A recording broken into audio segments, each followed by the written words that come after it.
But it also sounds like some of the stuff that's not for you is based on the system of honor that you have for yourself. So it sounds like you've let some stuff go too.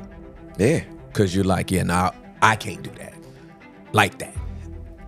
I don't want to owe nobody in this industry.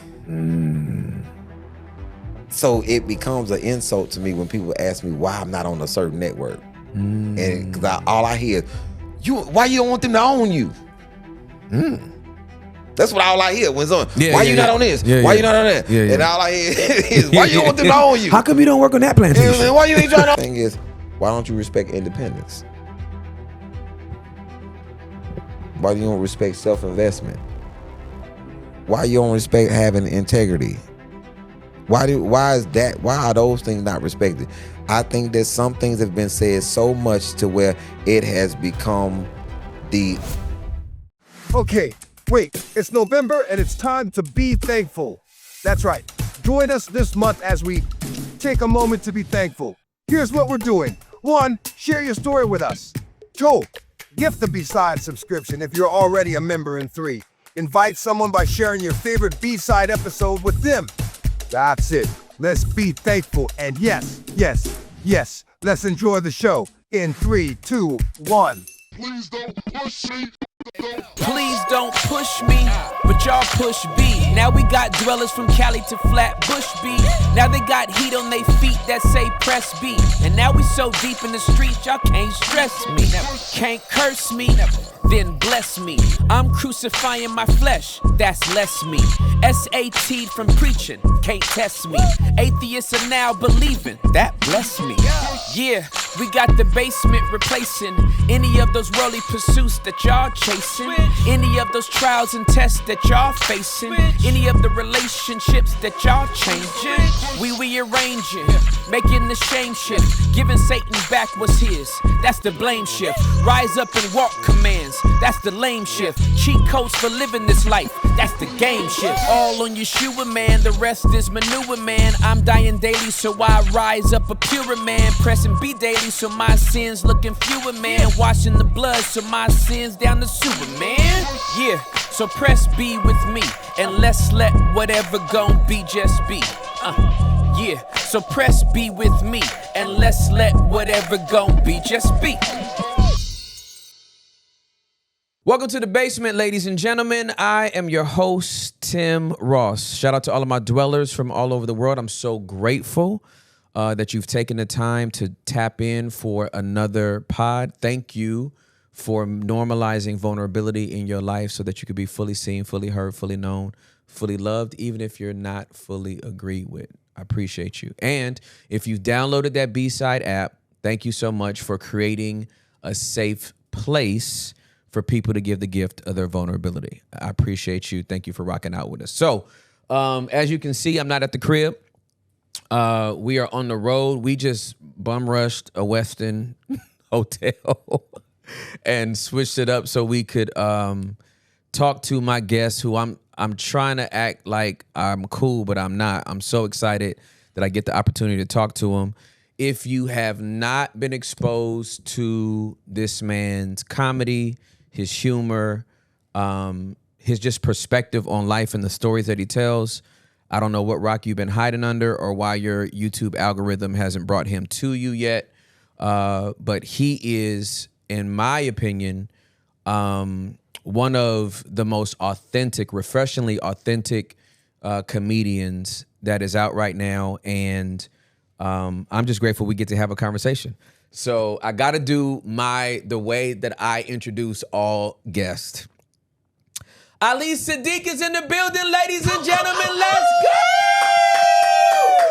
go! Hey, I'm grateful you're here, bro. I knew that your response wouldn't match that hype, and I love the fact that it was just, hey. Thank you, man. Man, thank you for having me. I appreciate you being here, bro. Yeah, man, thank you. Yeah. I'm always excited when somebody want to talk to me because I'm not the most, I'm not the most sought after person on the podcast. So Really? Nah. And the people who sought after me, they sought, but everybody else, we let them do what they do. Yeah, for sure. Yeah, I'm not concerned. I just be excited when somebody want to talk to me. I'm like, what? Do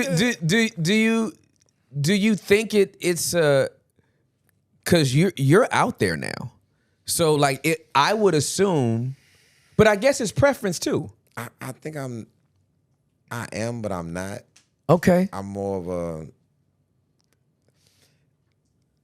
more mysterious than what people have people explain me to me. He's like, yo, you kind of mysterious. Like, got you. You're not in the places, but your presence is there. Right. I'm not in LA. I'm not in New York. I'm not in now Austin. Right. You know, I'm not in Atlanta. Right. So I'm in Houston. Yeah. So, and I've made my bed here, my bones here, and this is where I'm at. So most of the time when people want to do something with me, they got to come.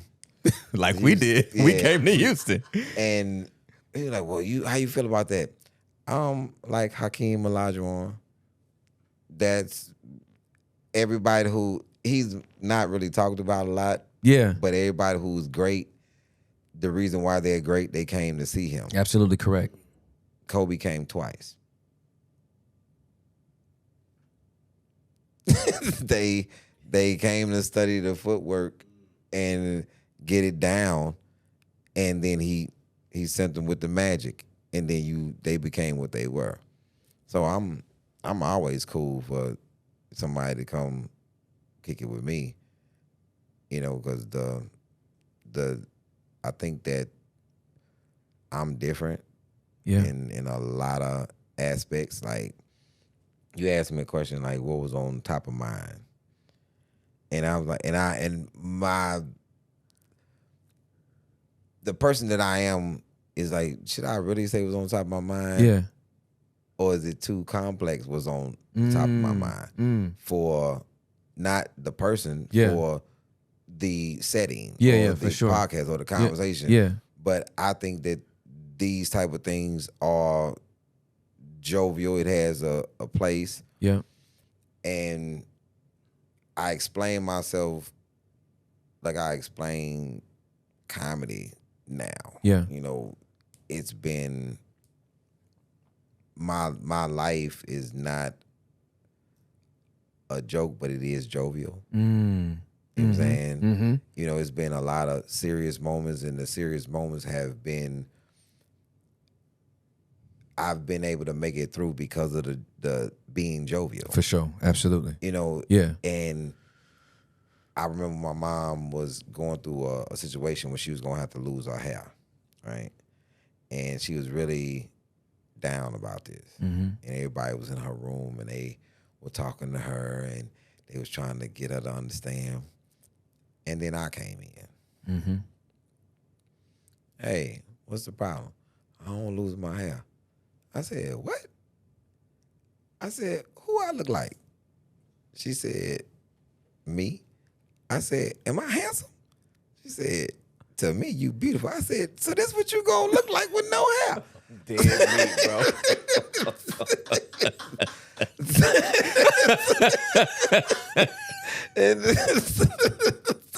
Minus the beard. Minus the beard. Hey, you get the Fiji Islands off your face, you straight.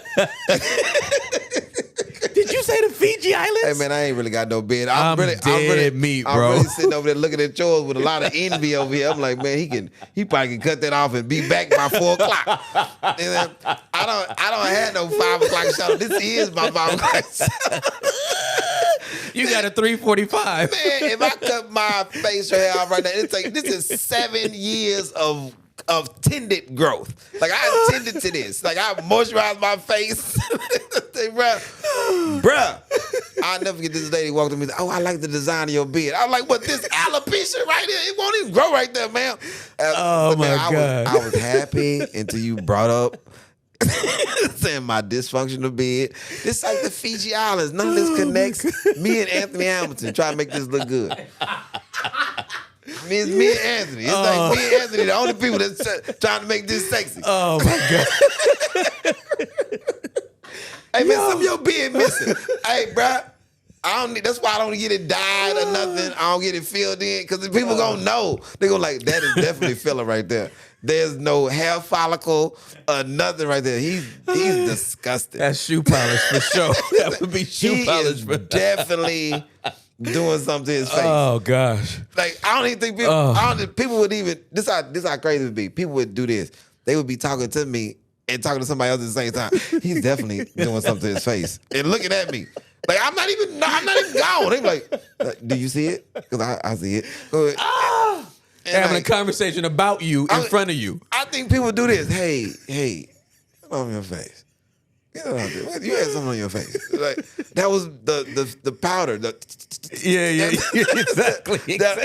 Bro, I was doing this show one time, and this man, it's just a special. I'm doing a special, and this man, this is why I don't mess with Hollywood barbers. And I'm not talking about all of them. Gary Dixon is a very good Hollywood barber. Okay. He lives in Hollywood. He cut your hair for real. Yeah. And everybody that was in his barbershop cut your hair. Man, so I doze off in the chair, and I wake up, and I kind of felt like it was too fast. Like I didn't feel no lift your chin up. It was a lot of things that you're supposed to feel that you're comfortable with when you get your hair cut. It really. Do you realize this? Do you realize this? You go to a barber, right? Yeah, my wife is my barber. Your wife is your barber? Yes, sir. Before your wife was cutting your hair? Yeah, I was at the barbershop. For sure. Barbershop. Absolutely. Do you understand this is the only man that can touch you in your face? Absolutely. Very rudely. Too. Absolutely. Yeah, absolutely. Absolutely. Without you bowing up, without you flinching. My barber has done this in my face, looking right at me, going, hey, man, you going to have to start drinking some water. Hey, brother, I don't need you. You ain't no dermatologist. right. Bro, Oh, my gosh. I'm asleep, and I'm noticing that it's not a lot of face grabbing and moving my, okay. So I get up. He said, man, you good, man. And when I looked in the mirror, I was crispy. Yeah. I Yes, was sir. crispy. Yeah, because you know when it's right. Yep. But see, the problem with me being crispy, my head is not even. So why is this line so even? That means that you did something. He sprayed you. He did something. You. Yeah. Because it's only two ways to do this. Right. You're going to spray me. Yep.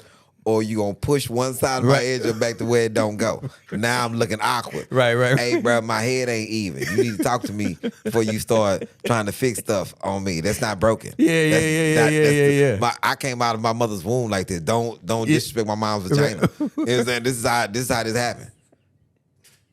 This is how. Oh my God. My mom told me something about you was a very stubborn. And you premature, so I don't even know why you even broke that glass that early. My mom was walking down the street. I was like, "Yep, time to come." Broke the glass. Wow. But then I won't come out. Cause I keep coming you down. You preemie and didn't come out? Yeah, I keep coming down, hitting her pelvis. I'm like, "No, that hurt." So I'm not doing it. It's like I'm trying to push you out. It's like the man in there trying to grab your feet. I'm like, no. Like, I'm chilling. Oh my God. I'm dead. So I broke her water on like the 16th. I didn't come out to the next day on the 17th. What? And I'm premature. First of all, I'm not even supposed to be out here. I've only been cooking for 4 months. Like I'm like 4.5 months cooking. It's a lot more. And they couldn't even get you out. It's a lot more bacon I'm supposed to do. I'm having my mama gallbladder, all types of stuff, because I'm small. so then I come out, I'm the size of my father's hand. Okay. And they got me under the machine. And this is advanced, because my daughter was premature too, and they had to put her under the little lamp. Like, man, you seen them hot dogs at, like, convenience store, they just be rolling. Yeah, and it's like, PM. it's just in there. And it's like my daughter was just in there with no blanket on her or nothing. She just flopping. She didn't like it.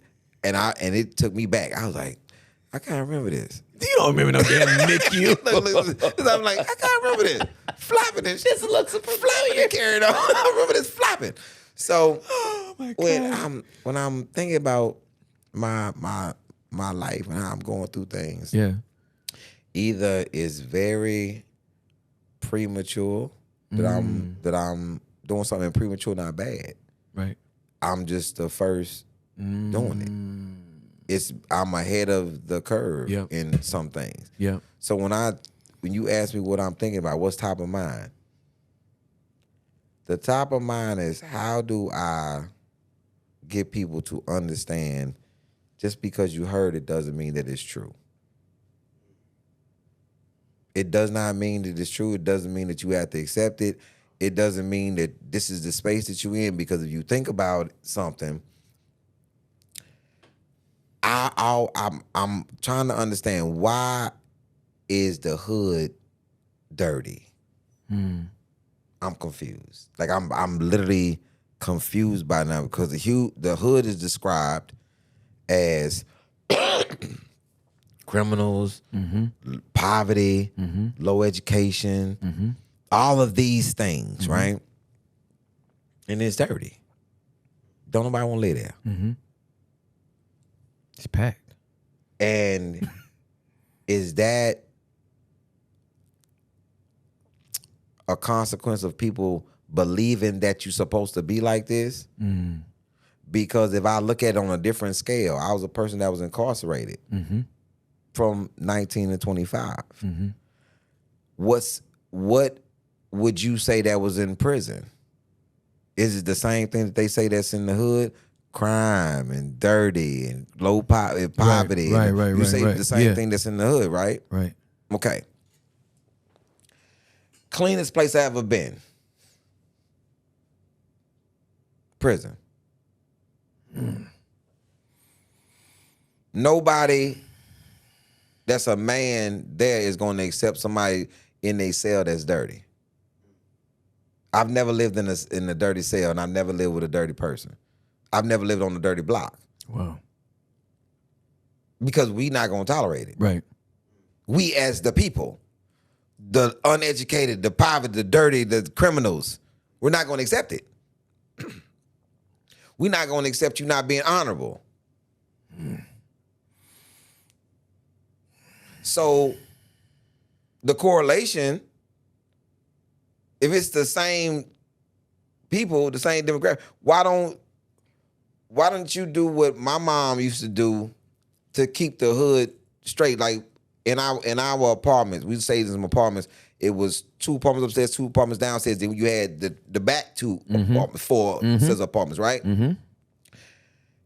If my mom saw one roach in our apartment, she's going to go and talk to all the neighbors about bombing the section, the whole section on Saturday or Sunday when everybody can get out of there. To push them out, not just push them to another apartment, to push them out of things. To keep our thing. We don't care about all the other sections, and we do care about the other sections. Right. But our section is first. Right, for sure. If you keep your section clean in the hood, if you don't allow that in your neighborhood, right, does it change the mindset of the people? Absolutely. It gives you understanding of value. That's right. You know what I'm saying? So I know people look for these glorified things for change, but it's simple things that change the whole complex of a person's mind. Yeah. You know, it really does. So these are the things that actually are on my mind a lot of times. Yeah. How can I change the perception of something? I'm like, well, I think that's too complex for what he's thinking about. Well, how do I get here? How do I get to your podcast? How do I get to the basement? 27 years ago, I said that I wasn't leaving Houston to go anywhere else to become something until I became something here first. Because to start stand-up here and then go somewhere else would be me starting over. And then I would lose this. I'm going to eventually have to come home. Do I always want to be able to come home and perform and people know me as what I actually am? I don't want to do a podcast. I don't want to do a sitcom. I don't want to be an actor. I don't want to be a rapper. I want you to know me as a stand-up comedian first, and then once that is cemented in gold bricks, then I will do something else because you will. I'm trying to be the greatest stand-up comic. Don't give me greatness because I did somebody else's words over here, or I did this over there. That has nothing to do with stand-up. Those are different muscles. And I think a lot of times people get things because they're attached to other things. Yes, for sure. I don't even do the pictures on my Instagram of who I'm with because I'm dope without association. Taking the picture in the basement doesn't make people go buy the ticket. Facts.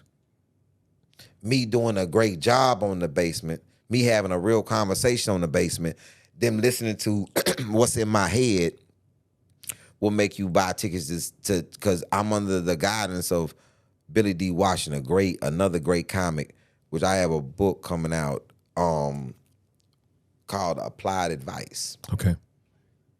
Wow. These are the 12 things that got me to the basement.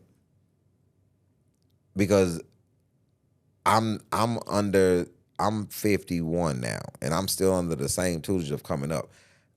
When people are telling me something, I am listening. I'm listening to learn. I'm not listening to respond. Yes, sir. I'm listening for the information. And people use that. Everything you can see has a correlation to the same thing.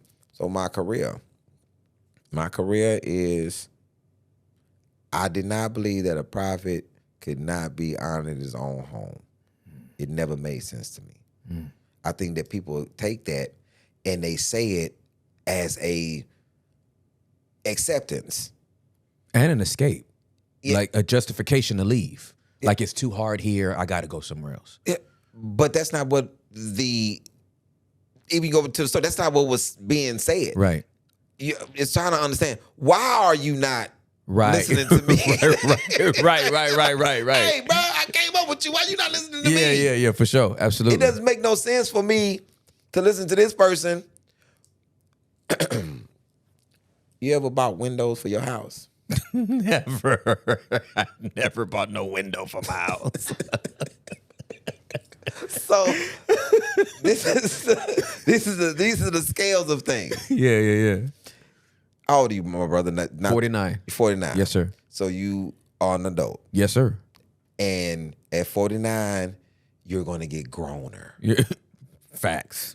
Absolutely. I'm talking about you're going to get growner. I'm talking about, I don't care. I'm talking about, and it's going to dawn on you, all the smart things if you said in your life. This is the moment that grew you up. Like all the stuff you admit to, like, this is the moment. This is the moment that I know that I'm an adult. Yeah. This is the exact moment that I am listening with this man about these windows. Okay. I'm with you. And I'm feeling deceived. I'm feeling deceived that, wait a minute. So y'all built my house and y'all use windows made by people in the North? Wait a minute. What is the heat index of these folks? Humidity this, humidity that. They don't get hot enough. They don't get hot enough to make windows for you in Texas. They don't. People in New Jersey, people in Minnesota, they don't get hot enough to make material for your windows, for your seals not to break. And a man walk you down the street and show you everybody's seals are broken. And then he gives you his thing. He's like, we make windows for Texas. We don't make windows for no place else. It is 105 today. The day the man was talking to me about the window, it was 105 that day. Right. Yeah.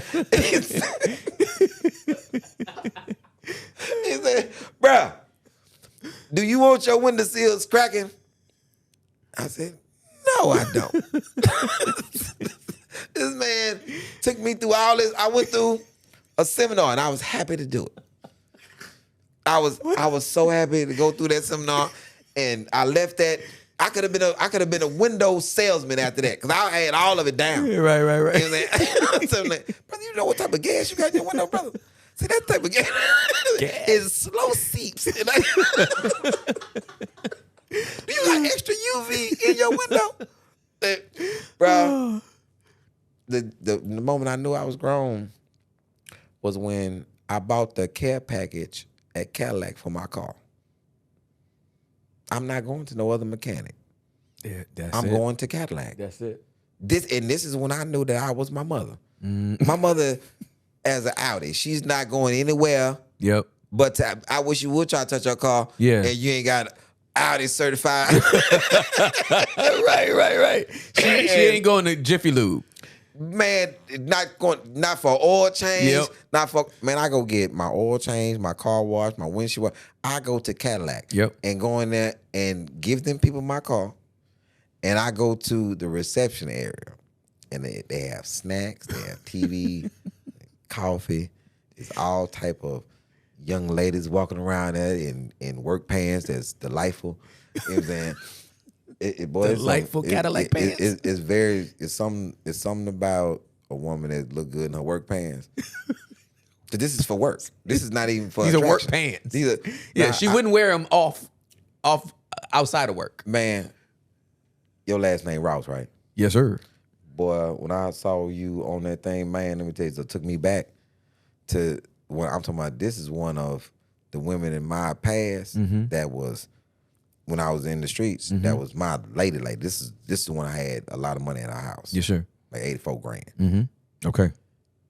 Yeah, her last name Ross. Okay. My cousin. P. Ross. P. Ross. Yeah, but I ain't gonna tell you. I said her name before. Yeah. I stopped saying. P. Ross. That lady this lady to this day. She's the reason why I judge women on their work pants. She worked at KFC. Do you know how hard it is to be finding KFC work pants? This was I'm talking about, it used to be talked about. And I used to get upset.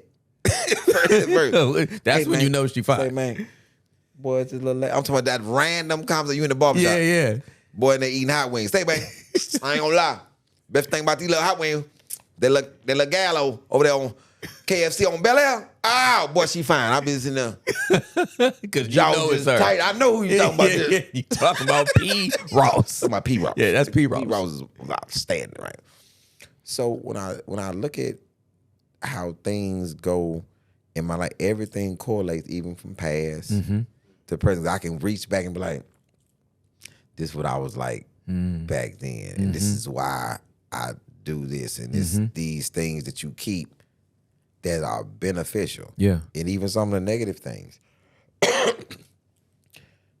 I am very scary. Very scary man. Very scary. Which most people take that as a negative. I'm scary like this. One, I don't want to get caught doing anything that I'm not supposed to be doing. So I don't do things no more. For sure. Okay. Absolutely. Two, I never want to get beat up in public. Like, it is a thing. So, bruh, if you gonna beat me up, you gonna have to beat me up in the privacy. It's just me and you there. It's my story against yours. Right, In exactly. public, that you have not a chance. Yeah, for like, sure. If I was a boxer, I already know I'm winning. Yeah, I already yeah, know because yeah. there's too many people out here. Right. Bruh, I'm gonna go over and explain that. Hey, man, you won't just give me this belt. right. Because I promise you not. Yeah. I am not. Man, my children out there, bro. You think I'm going to be doing this? Yeah, absolutely. Now, Yeah. when people think that. Yeah. So let's go back to a story that I'm probably going to tell on a special one time and really put it out there. Helene, his brother named Helene that lives in Dallas. He's the only person in this world that know that I got knocked out in the cafeteria in prison. And don't nobody else know but him. Don't nobody else know. This dude named Zero, not the rapper, dude named Zero, right? We had some words behind my book. It's my book. He want to read my book. I'm like, you're not ready for this book. You tell people they're not ready for something, they mad at you. Oh, of course. And they're going to want to read it. Yeah. But you're not. I'm trying to tell you, this book is good. This is very complicated, brother. I'm trying to. You trying to save him? I'm trying to say, bro, do you want to go crazy? Cause this book, bro, you're not ready for this book. It's some other books that you need to read to get to this book. Like I had to. Yeah. So, all right. The man mad at me about this book. He chit-chatting with some other people, and we're in the cafeteria. They call it the child hall, but I call it the cafeteria, right? In the child hall, if you fight in the child hall, it's inciting a riot. It's a case. It's another. So it's no way in this world this man is finna hit me in this cafeteria. Not behind my book. Right. It's impossible. So I see him get up and he walked away. I'm in the line to eat, right? And this is how cocky I am. This is how much I know. You know, you can know a lot of things and not have all the facts. Absolutely correct. I'm talking Absolutely, about, I yeah. have all the facts that I have. Right, for sure. That don't Okay. mean you know everything, but you know as much I as know. yeah. I know as much Exactly. as I get. Yeah, for sure. This is a prison. Yeah, right. Fighting in here is inciting a riot. Right. Nobody does that. Yeah, exactly. You know what I'm saying? It's my book. Right. I don't know why you're so mad. Bruh. Halim is in front of me. My hand, this is how cocky I am. The man is walking over to me. He's on one side of the rail. And I'm thinking in my mind, he out here showing out like he really gonna do something in this cafeteria. Why would you be in here inciting a riot? I'm still going on my information. Hands behind my back. And I said, man, go sit. Pow! Tim, You didn't even finish the sentence. I'm talking about all you get. I'm talking about this man hit me with the glass Joe. Punch out. Yes, sir. Brain is tilted. Brain is tilted. Eyes is I might well be a cartoon character. X's across my eyes. I am going down in this cafeteria. My brain says this as I'm going down. Like I'm literally going down. And everything in my brain is saying this. Boy, you finna get knocked out in the cafeteria in front of everybody. That's crazy. My hands hit the ground first and my brain, boom, and I came up. Pop, pop, pop. Drop zero, right in the thing. The COs come break us up. They take us to the main building. A CO come in and say, yo, Zero started that. He hit him first. Woo, woo, woo. So they let me go back to my block. They locked Zero up for 3 days. I get back to the block. Zero and got whooped in that cafeteria. Everybody saw it. I get back to that block. I'm sitting on my bunk. Haleen came and leaned over my bunk and said, you know that man knocked you out, right? I said, I know, right? Nobody see but you. He told me, I ain't never even seen nobody this proud that you just can't get knocked out in the camp. I said, it wasn't happening, bro. My mind was saying, bro, this is happening. I don't like it. And he said, man, that man came over there so calm and said, you know that man knocked you out, right? And I'm like, you saw it. You sure saw it. Because I was so gone, bro. But the thought of getting knocked out in this cafeteria and then having to still live here in this space. Now, I'm going to give you some backstory. Zero, a lot of people were scared of him. Not the rapper. A lot of people were scared of him, right? Probably had no fights, but he had talked big enough to bluff people down. Yeah, for sure.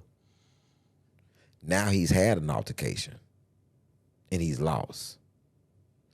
He had about 6 to 7, 8, 9 fights after that.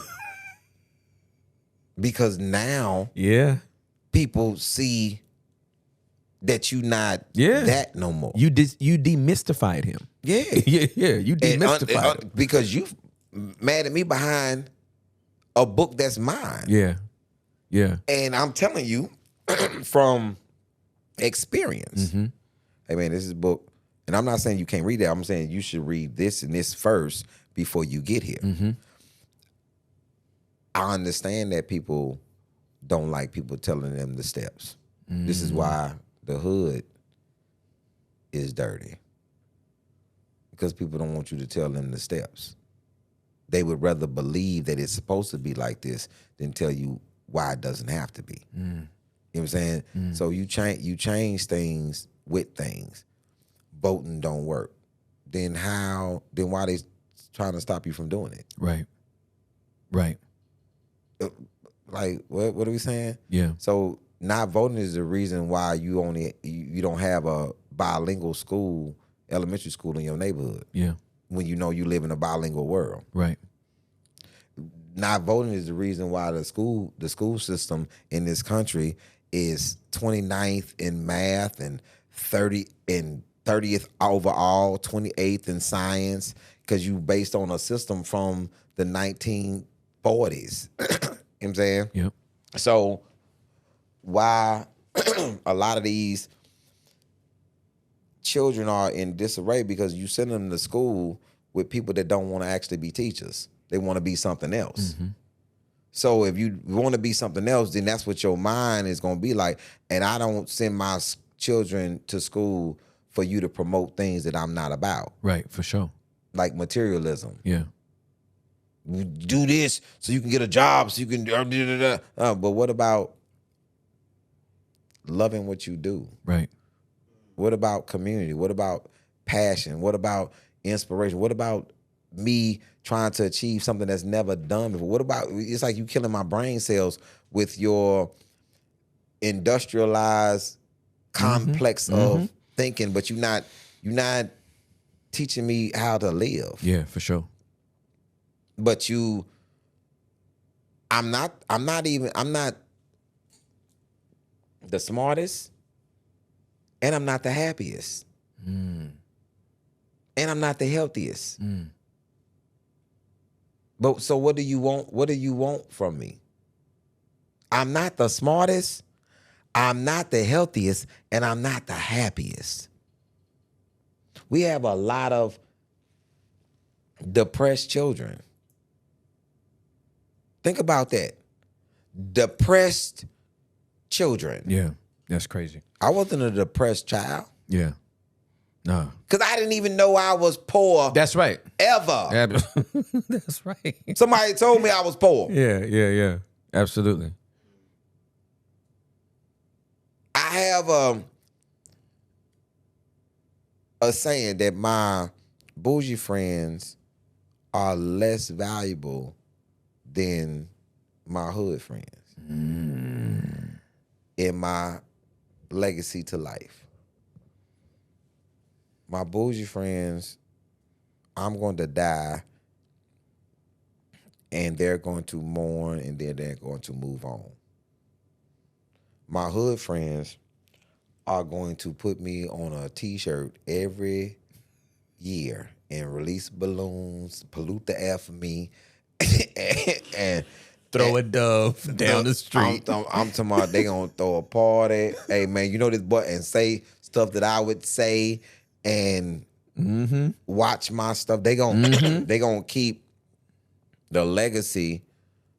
They gonna always remember For sure. because they were there, and I don't knock my bougie friends Right. because they wasn't there when I was living on Barbie Street in a efficiency apartment. He wasn't there. I don't knock you for when you got on the train, but just don't say you was on the train from the beginning Right.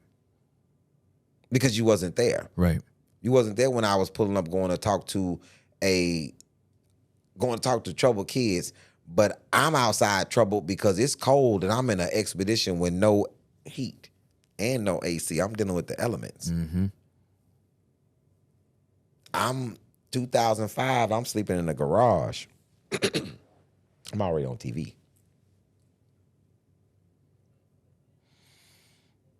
I'm already on TV. I'm sleeping in somebody's garage. And I'm not talking about garage apartment. Their garage. You know what I'm saying? Yeah. I'm already on TV. 3 times. I'm already known as something, but I'm sleeping in somebody's garage. That's my partner. Yeah. And my partner's like, hey man, come in the house. And he understood. No, I gotta wake up like this so I won't be like this. I ain't getting comfortable. Comfort is in your crib. Until that becomes uncomfortable. Now, I don't leave things on bad terms. This is my partner for 30 years. Yeah, for sure. You know what I'm saying? I'm straight. Help you with your business while I'm trying to do my business, but I'm straight. And he understood that. Then now I'm gone.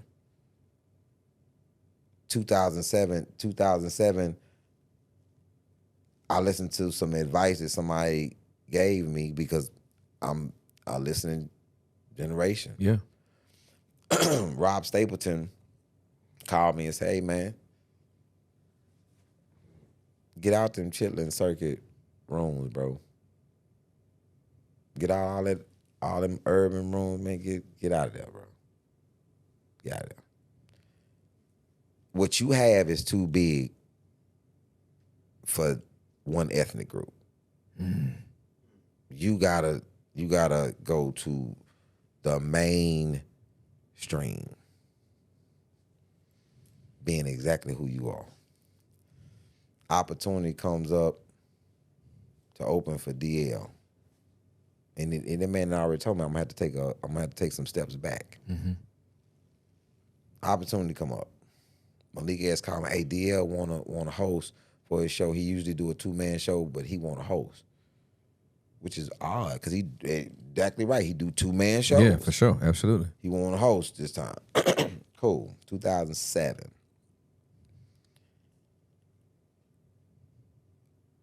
How much is paying? They $50. What? Nah, I'm good, bruh. Yeah. Rob Stapleton. Get out them chillin' circuit rooms. You want to have to take a back seat. Yeah. Come to my man. I say, yo, I'll take it. I do 5 shows with DL, $50 a show. He comes to the green room. Hey, man, what you got next weekend? Come do Austin with me. 2-man show. No host. 2-man show. I'm with him for 4 years. 2-man shows. Never again did I ever be with him. It was a host. 2-man shows. And it's lily white when I get to Austin. There's 3 black people in the whole place. Me, him, and Derek Keno. I'm out there killing. So he put me up in front of him. I'm doing 45 minutes to an hour in front of DL. Everywhere we go. Mixed audience. Def Jam come up 2008. He the host. I come on the show. I'm the second show taped. So 1. Then the next comics for show 2. They moved show 2 to show 10 to make it the season finale. I was on there destroying that spot. I was on there destroying. He called me and told me, he said, man, they gonna move your show to the finale. He was killing. Everything he's ever told me has come to a head, has come to fruition. And things that he has disagreed with me fully on things I've disagreed with him on fully. We've called privately and talked to each other. I've never spoke out against him. He's never spoke out against. And I'm talking, we've been in some tough situations to where we both was being protested. Never spoke out. Even when I disagreed. This is man business. We never Like, I know a lot of things that I would never say because it's not honorable. For sure. And that's the thing about how I operate too. I operate on honor. Yep. And I'm talking about honor to the level of I represent you as a human being. You know what I'm saying? Absolutely. So I gotta be honorable in my dealings. So when people deal with you, they know this is a level of honor. Right. Like, I live in a place where we don't have bad race relations because we deal on honor. For sure. My Hispanic partner is gonna ride for me just like my Asian partners, and I'm Right. talking about Asian on all levels, not just people think when you say Asian, you thinking Chinese, Right. Vietnamese. No, I'm talking about Pakistan. Right. For You sure. know what I'm saying? Yeah, exactly. Exactly. You know what I'm Exactly. saying? Exactly. So Yeah. it's, Yeah. it's, you know what I'm saying? Yeah. And then I got some wild ass white boys that's gonna ride. Yeah. Because it's about honor. Yeah. And this boy's gonna be like, yo, man, let me tell you how honorable he is. I remember when I was on tour, I put this on my children. I can only say the things that I did. My partner that I saw in the county, call him White Dog. I get word that they finna try to take him in a way that he ain't supposed to be done like that, because you jump. Hey, bro, I know this is unorthodox for everybody, but this is the word. If y'all put y'all hands on him, y'all gonna have to deal with the Muslims on this unit. And that's gonna be a hard way to go, bro. It's gonna be a hard way to go. And the reason why, because we defending what's right. It ain't right what y'all trying to do. And I'm gonna defend what's right. And y'all know how this is gonna end.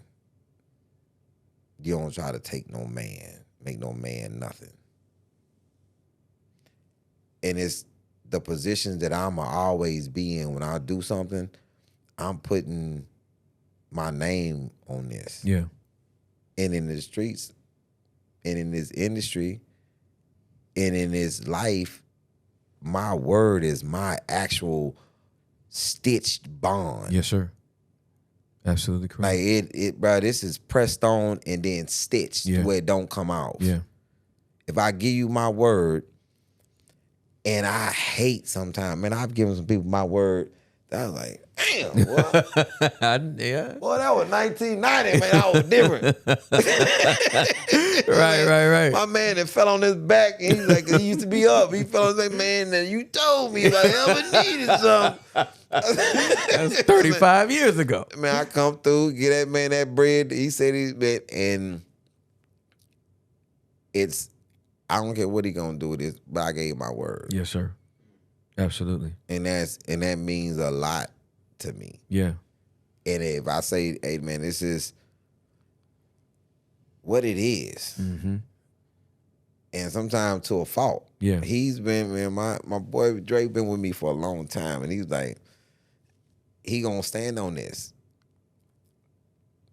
He is. Yeah. And it's hard for him not to. Yeah. It's hard for me. And sometimes people think I've missed on opportunities because I stood on something. No. Whatever's written for me was written. Yeah. And that's the thing. I'm not over religious with nothing, but I do know, bruh, fear? I don't care what faith you are. If you believe in higher power, fear and faith don't go together. Facts. They don't even work in the same space. Facts. They don't work in the same space, man. What do you like? A bird? I'm like a bird, man. Birds get up every day trusting that the creator gonna provide for them. Absolutely. All I gotta do is get up. Yep. A cricket. Yeah. You know what I'm saying? It's true. It's true. I was just flying and I saw this grasshopper. I was like, Daddy, won't he do it? You know what I'm saying? It's true. And It's facts. I'm there's no missed opportunities with me. It's just the opportunity that wasn't for me. Yeah, absolutely. To now you don't have the hate in your heart. Well, he got this and I didn't get that. Right. It wasn't for you. Yeah, for sure. But it also sounds like some of the stuff that's not for you is based on the system of honor that you have for yourself. So it sounds like you've let some stuff go too. Yeah. Because you're like, I can't do that. Like that. I don't want to owe nobody in this industry.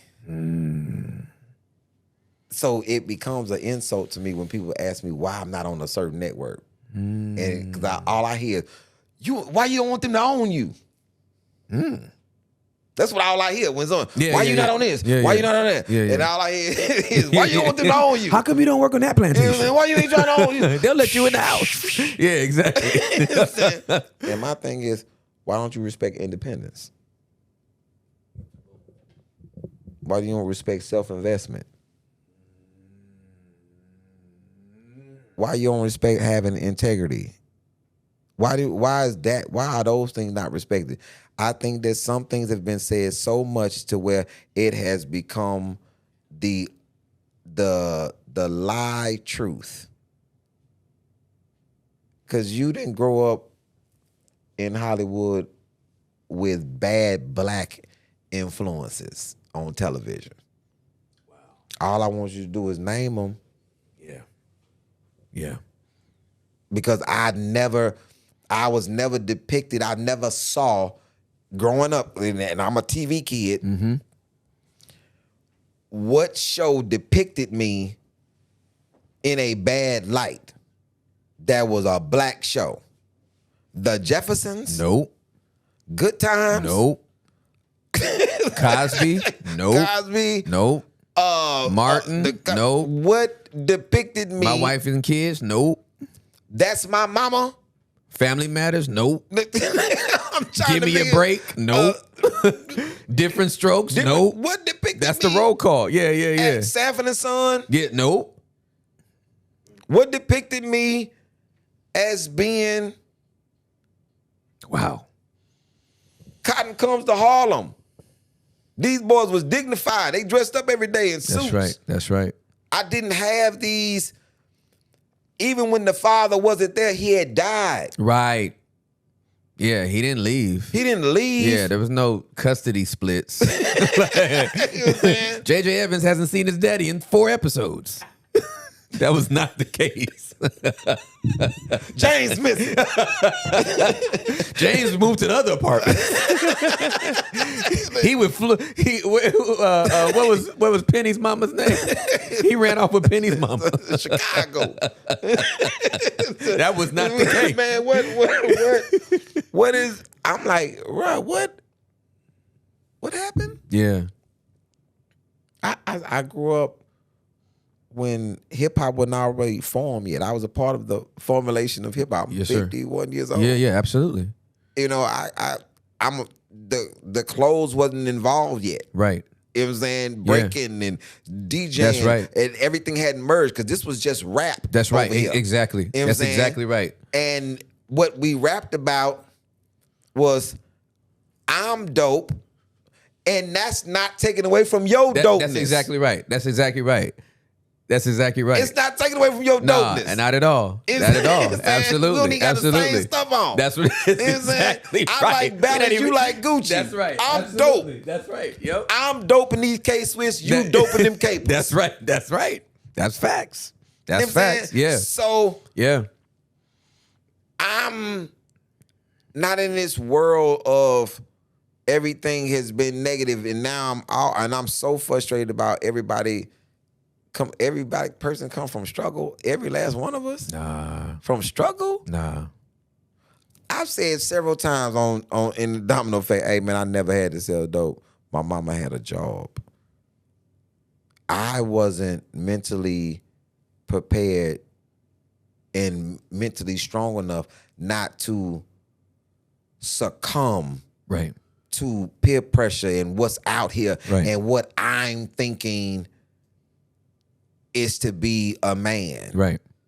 You know, my dad in and out, so I'm kind of trying to piece it together. Yeah. So am I James Evans or am I Cosby? Right, for sure. Am I Sanford son? Right. Or am I my daddy? Like, Right. I'm trying to piece it together. Yep. And I'm falling victim to things that's out here because I'm not blaming on my mom. I'm not strong enough. Right. Yeah. As a kid, Yeah. I know the difference between good kids and bad kids. Right. Just like I know the difference between poor kids and rich kids. Right. As I come up, I Right. know over here, his mama always have stuff. Yep. Over here, they got roaches. I'm Right. not going over. I'm not spending the night over there. I'm Right. spending over here. For sure. Absolutely. If I can decipher all this, I can decipher good from bad. That's right. Hey man, I know I'm not supposed to have a gun. That's why I'm hiding it. Right. For sure. Absolutely. I'm not hiding my skateboard. Right. I ran outside, so everybody had a brand new basketball. I told everybody. Right. Everybody, who want to play? Everybody. Right. Yeah. I didn't say not one time, hey, I got a brand new 38. Y'all want to play? Yeah. Yeah, absolutely. Hey, man, because it's disgusting to me for me to hear people talk, all I know is this. That's all you know? That's all you know. So I just want to know this. Me being in prison for 6 years, me talking to way more type of dastardly villains than you. Nobody ever said nothing to you good. This all you've known was this. Nobody ever. Like 2 nobody years old, ever, 3 years old, 4 years old. Ever. Right. The only thing you death, destruction, murder, kill, murder. That's all you ever know. Right. But then as they talking, you sit down and talk to them. Then it's always to be, yeah, my aunt tried to get me on the right way. No. You said all you know. You said all you know. Yeah. And nobody ever. Nobody. You had crack in your milk bottle at 3. At 3. So you just been you just hustling to death, huh? Bruh, I'm like, I've seen It's so people true. who got, bruh, I was in prison for 6 years, man. I've talked to way more dastardly people than you. They had good influences. Mm-hmm. Jeffrey Dahmer mama ain't say nothing negative. Eat people. Yeah, right. I'm going to serve you this thigh. And I'm not talking about from KFC. I'm talking about the Colonel's You gonna actually eat it. thigh. You gonna eat it too. You gonna sit there till it's and you done. gonna like it. This ain't oatmeal. This is brains. And you gonna taste it. Like, Yeah. bruh, No, that ain't it. That ain't it's it. not. Yeah. And people try to make. I think that good guys have fell in love with being bad because bad people, the energy of badness in this America has been promoted to unend. The bad guy, the villain, you know, everything is. You want this dastardly person, and then it's like watching corporate women deal with people that's in the streets. So you have on a very nice Ralph Lauren dress. He has on a bedazzled belt that's hanging down so he can show his Versace drawers with his purple labeled skinny jeans on, with his hair twisted up, and this is where, you wonder why you don't want your father mad that he had to graduate. Exactly. You went to Columbia. Right. What is this? Right. Exactly. Then we take away that honor. How this happens is because of honoring the family. I think that when people ask me what's on my mind, how do I change this notion that you're supposed to pick a mate that your family disagree with? Why are you okay with that? Because you're bringing, as a father, I want to be involved in the decision of who you are bringing into my family. I don't think that you know enough to make this. This is a real decision. So Tim Ross has a son. He's a good person. Come from a good family. We watched him rear up. We watched this good boy the whole entire time. I have a daughter, a good daughter this whole time. I know his family. We say that we friends. His wife, like my wife. For it's sure. all of this. Yeah. But what cannot happen is their children be merged together.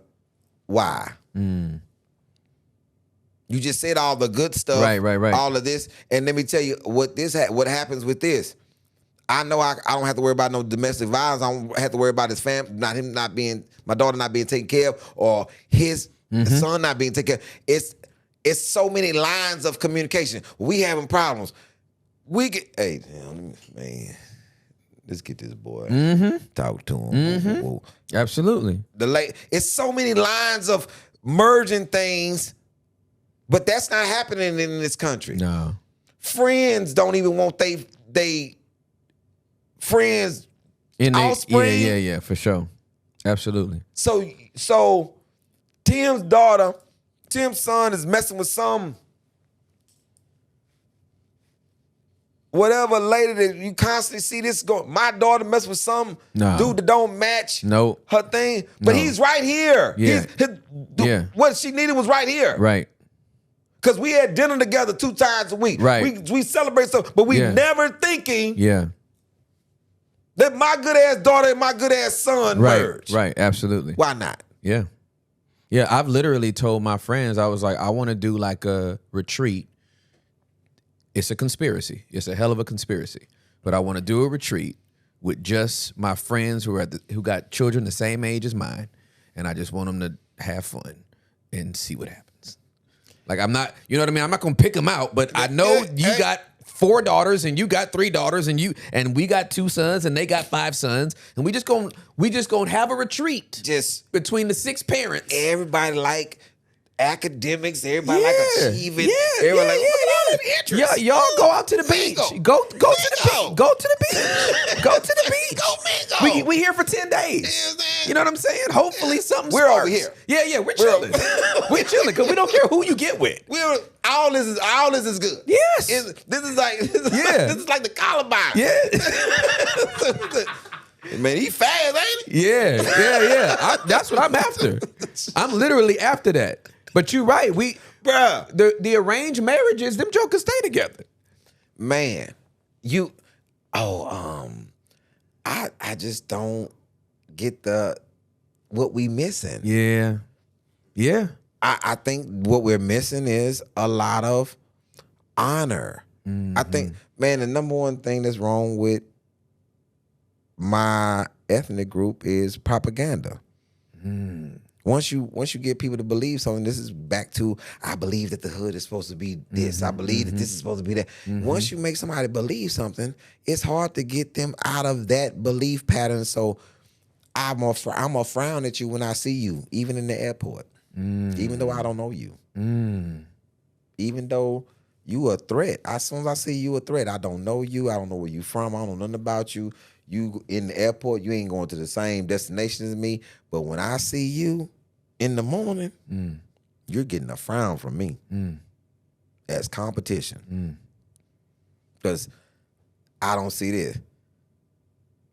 Man, I wonder what's up, where y'all going? Exactly. We had that curiosity as kids. Exactly. Man, I thought, boy, I'm at Popeyes. I'm like, I'm sitting at the Popeyes getting something to eat in the morning. Hey, man. Yep. Where y'all at, man? Yeah, Where y'all going? You got that Lalo on your neck. You going on Hawaii? That boy got that money.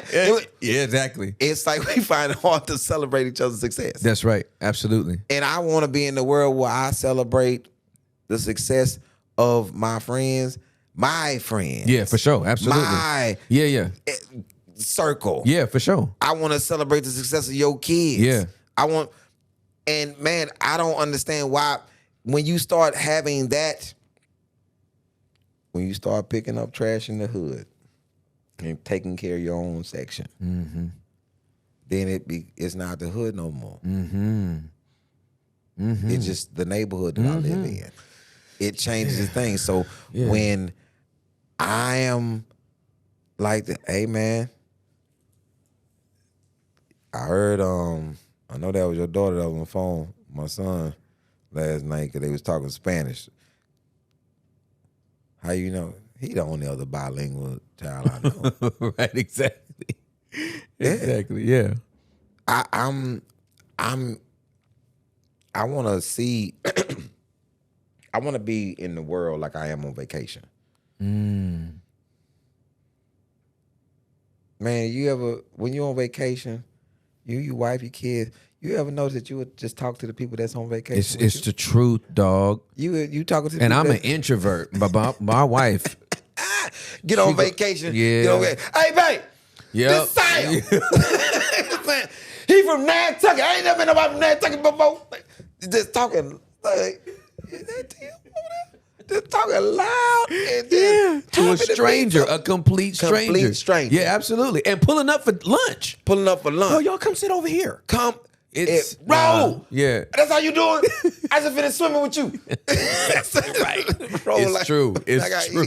you with my family right now. It's true. It's how you are on vacation at that resort. That's who you really are. That's your real. That's who you really are. Talking to No all defenses. Talking all. I'm talking about All your defense. defenses is down. Cause y'all are you know this.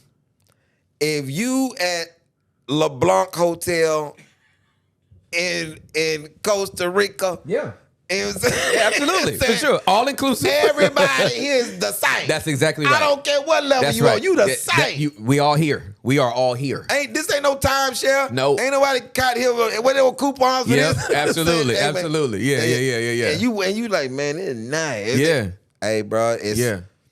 it's being in the same boat. You comfortable around the same people. You have a lot of same interests. Yeah. You know what I'm saying?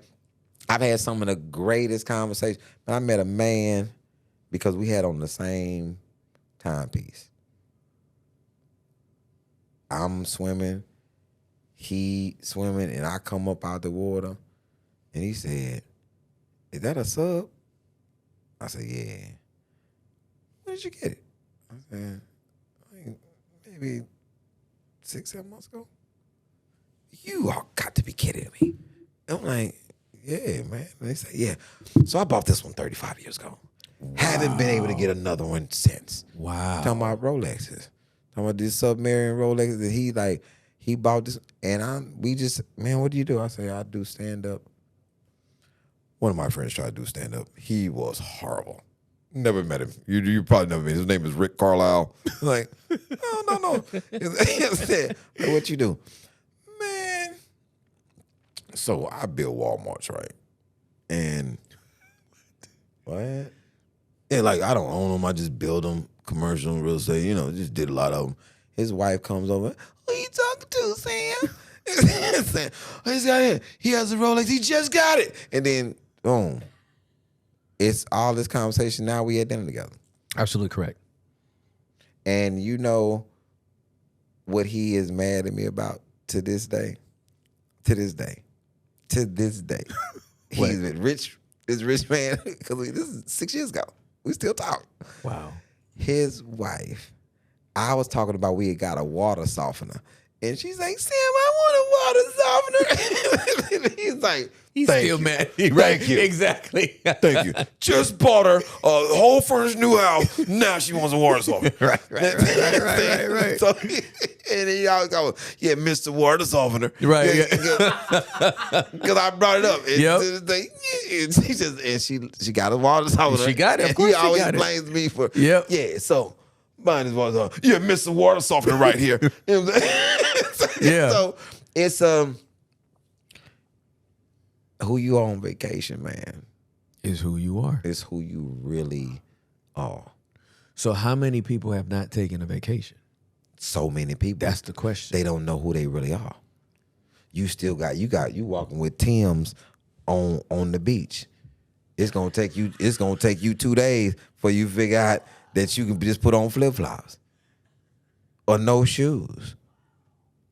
If you haven't never taken time to yourself, and I'm not talking about, man, I say, man, really go on something.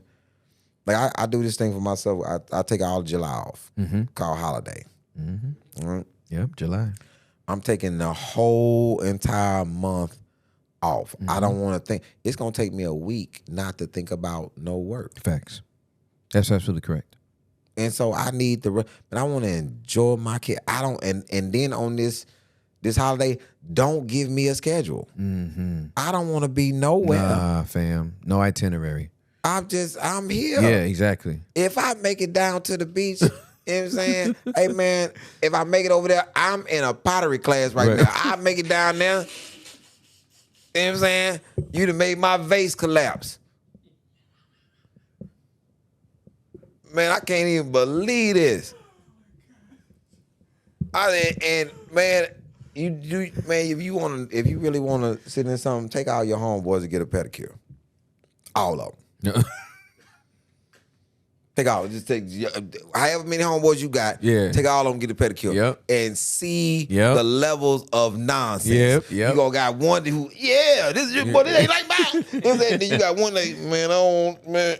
So I supposed to put my feet in the water. And one of them niggas gonna be ticklish. Bruh, relax, man. Exactly. Just, man, I don't want to put me on the end. I don't want nobody to see my feet. Yeah. Bruh, when the last time you got your feet done? Yeah.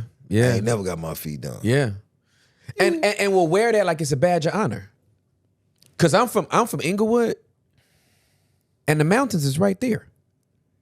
The mountains is right there. Snow-capped mountains. And these niggas is, nigga, I ain't never been in no snow. Like it's a badge of honor. I'm like, it's right there. Like, nigga, you could go there. You could be there. Nigga, I ain't leaving my block. I ain't never had no snow on me. I'm like, if a snowflake hit a thug, he'll melt before the snow will. You know what's crazy? As soon as you said you was from Inglewood, right? I was about to say, I always up to no good.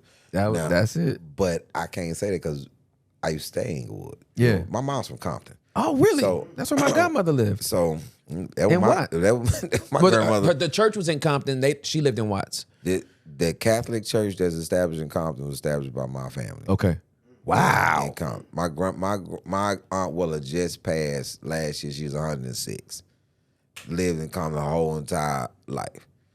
So I have 106. I have a lot of uncles and cousins because my cousin Sean, when soon as you say it was Inglewood, one of my friends, associates, he telling me, he said this about me. He's like, man, you can root for this because you only live in Houston. You only lived in Houston. And this is a person that hasn't been knowing me that long. And my cousin, we're in Vegas, and my cousin just happened to hear what he said. My cousin turned around and said, this is one of the prettiest ladies in the world. That lady's face was so frowned up. She's like, what? What you say about my cousin? How you gonna say where he stayed when he stayed in Inglewood for me? And I'm from Inglewood. Oh, yeah, she had to hit him. She had to hit him. Yeah, of course. Absolutely. It just comes back. It just comes back. I thought this lady is educated and all that. And her husband's in the corner like, you done started, huh? And now Sean on Hit one. the head on it. Sean on one. It's like, yo, what you talking about, man? Yeah. Because I've had the privilege of living with mass majority of my family. Like, me and my cousins are closer because we've stayed with each other. Yeah. Oh, yeah. I was sent to live with my uncle. I was sent to live with my aunt. You know what I'm saying? We've lived together. Yeah, for sure. So we not like, we ain't distant cousins. Nah. You know what I'm saying? Yeah, for sure. You just happen to live somewhere else now. Yeah, that's right. I grew up That's with you. exactly right. That's We exactly got right. whoopings Yeah, together. that's exactly right. Yeah. Get in line. Yeah. We didn't try to be in front. Same tub, same bath water. Same bad water, same And everything. if you fourth or fifth, that scum is floating at the top. Ain't no bubbles in it no more. My man Marcus D. Wilder talk about that all the time. Talk about he grew up taking that type of bath. That's why he never caught COVID. Yeah, bro. His immune system is strong. But that film, I'm talking about, do you know what it's like? 'Cause I'll never say nothing about it, but I know what it's like to come in.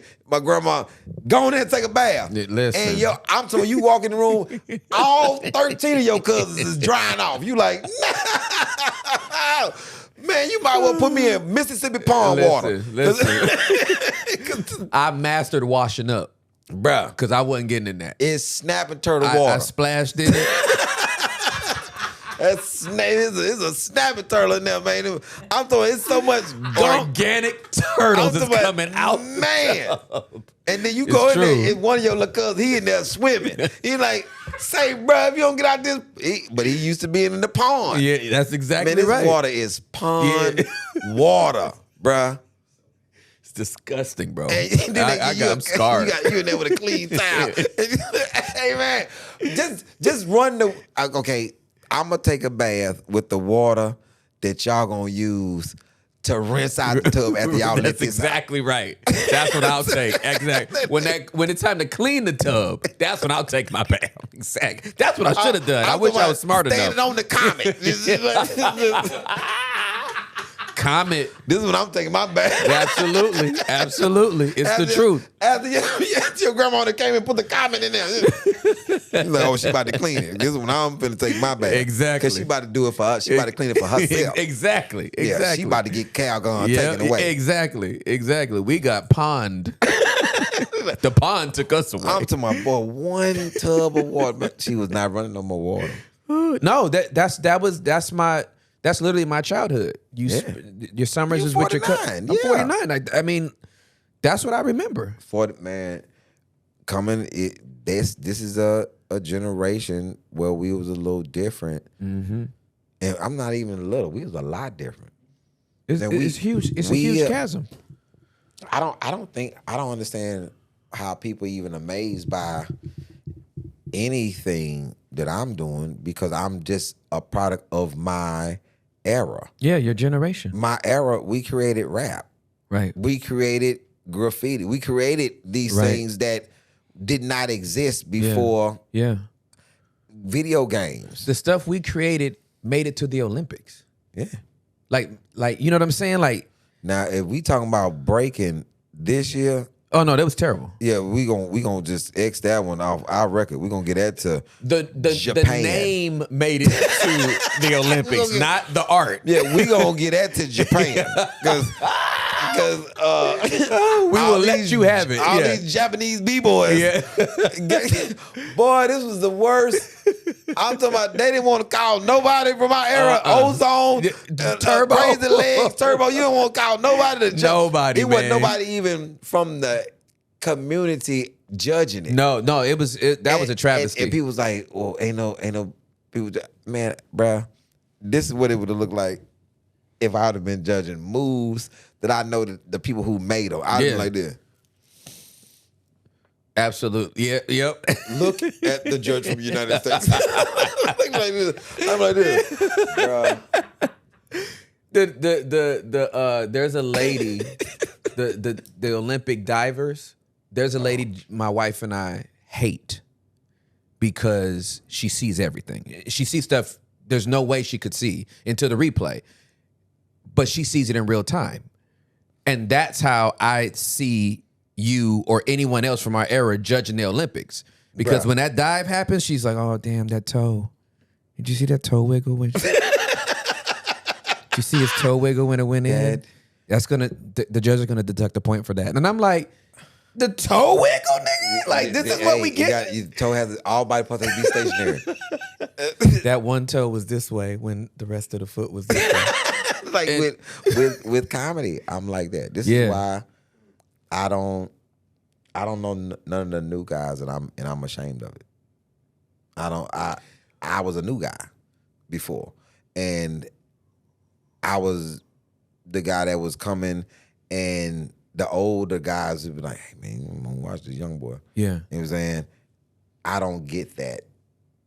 I don't get a chance to do that, and I go, and I've done it before. That's how you have the Trey Tillisons and the Bryson Browns and the Chase DeRussos and the Sidney Castillos and these guys, but I don't get a chance to do it now with the eye that I'm looking for now to assist.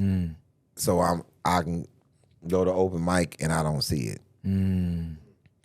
I can look at the new guys now and I don't see it. I see.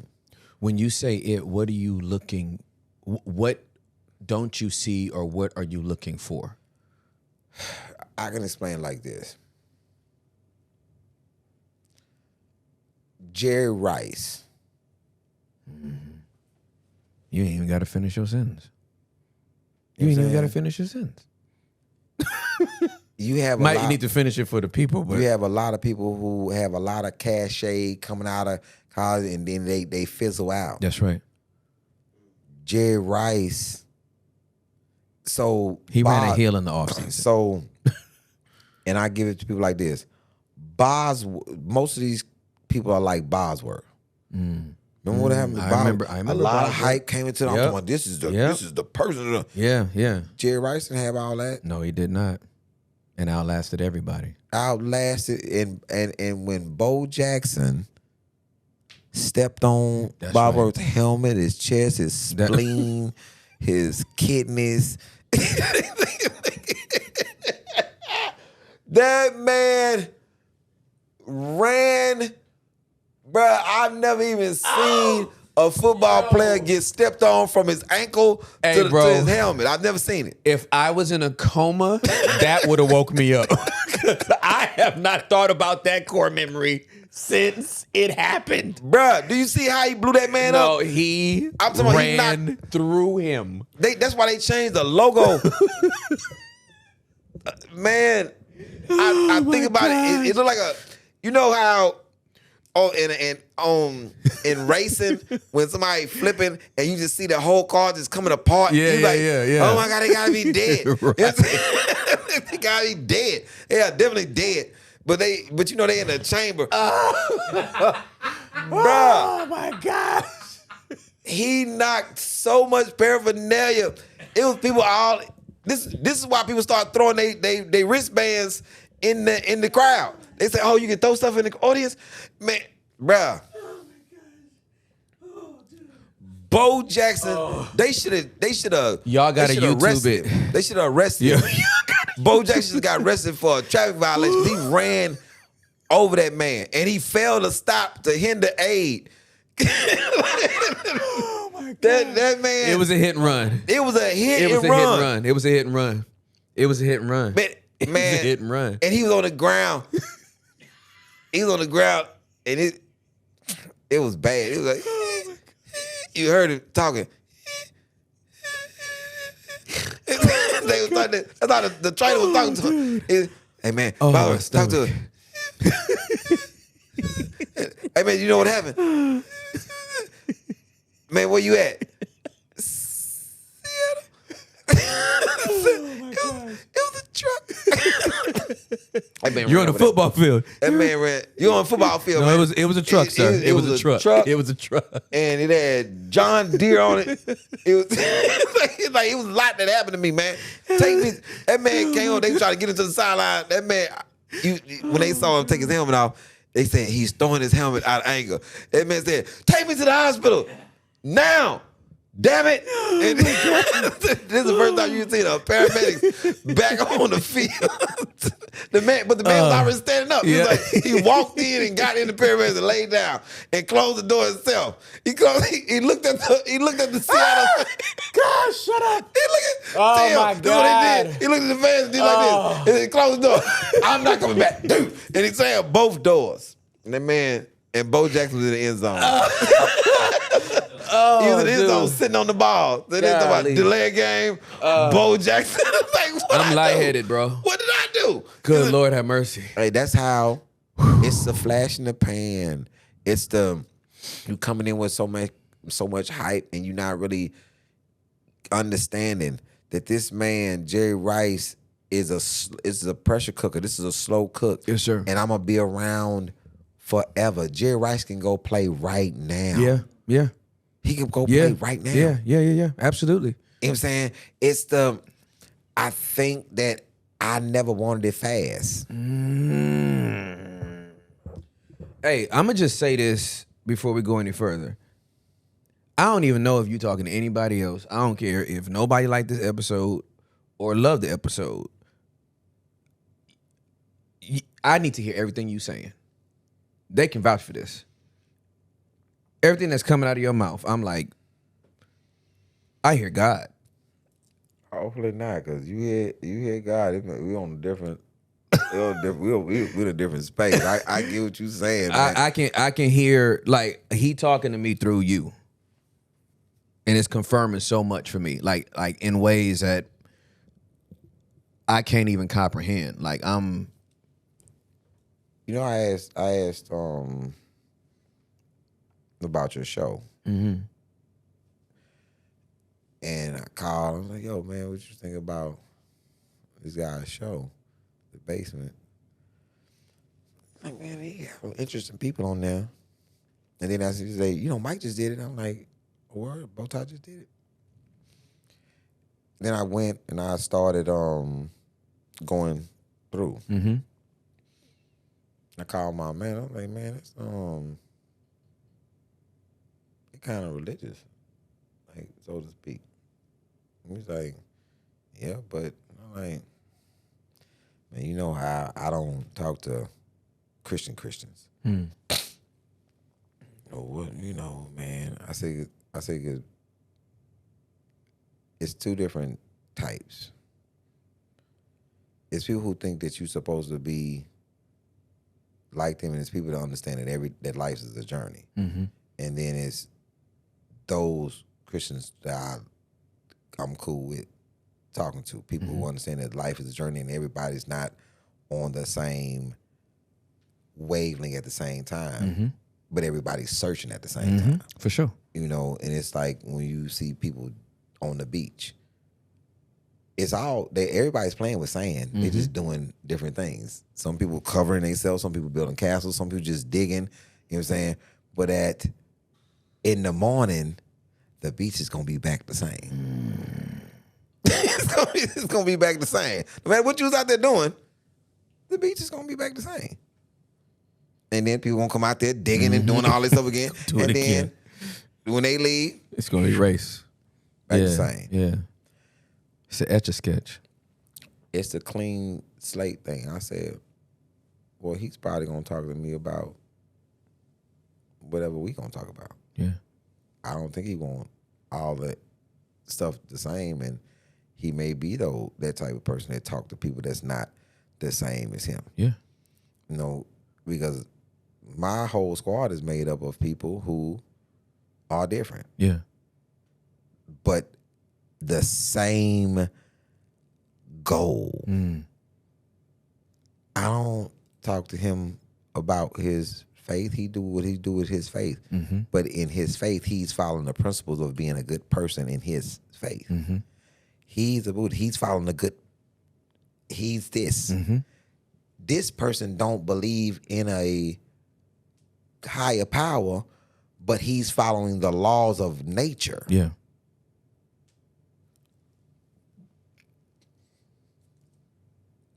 I'm not the judge of what people do,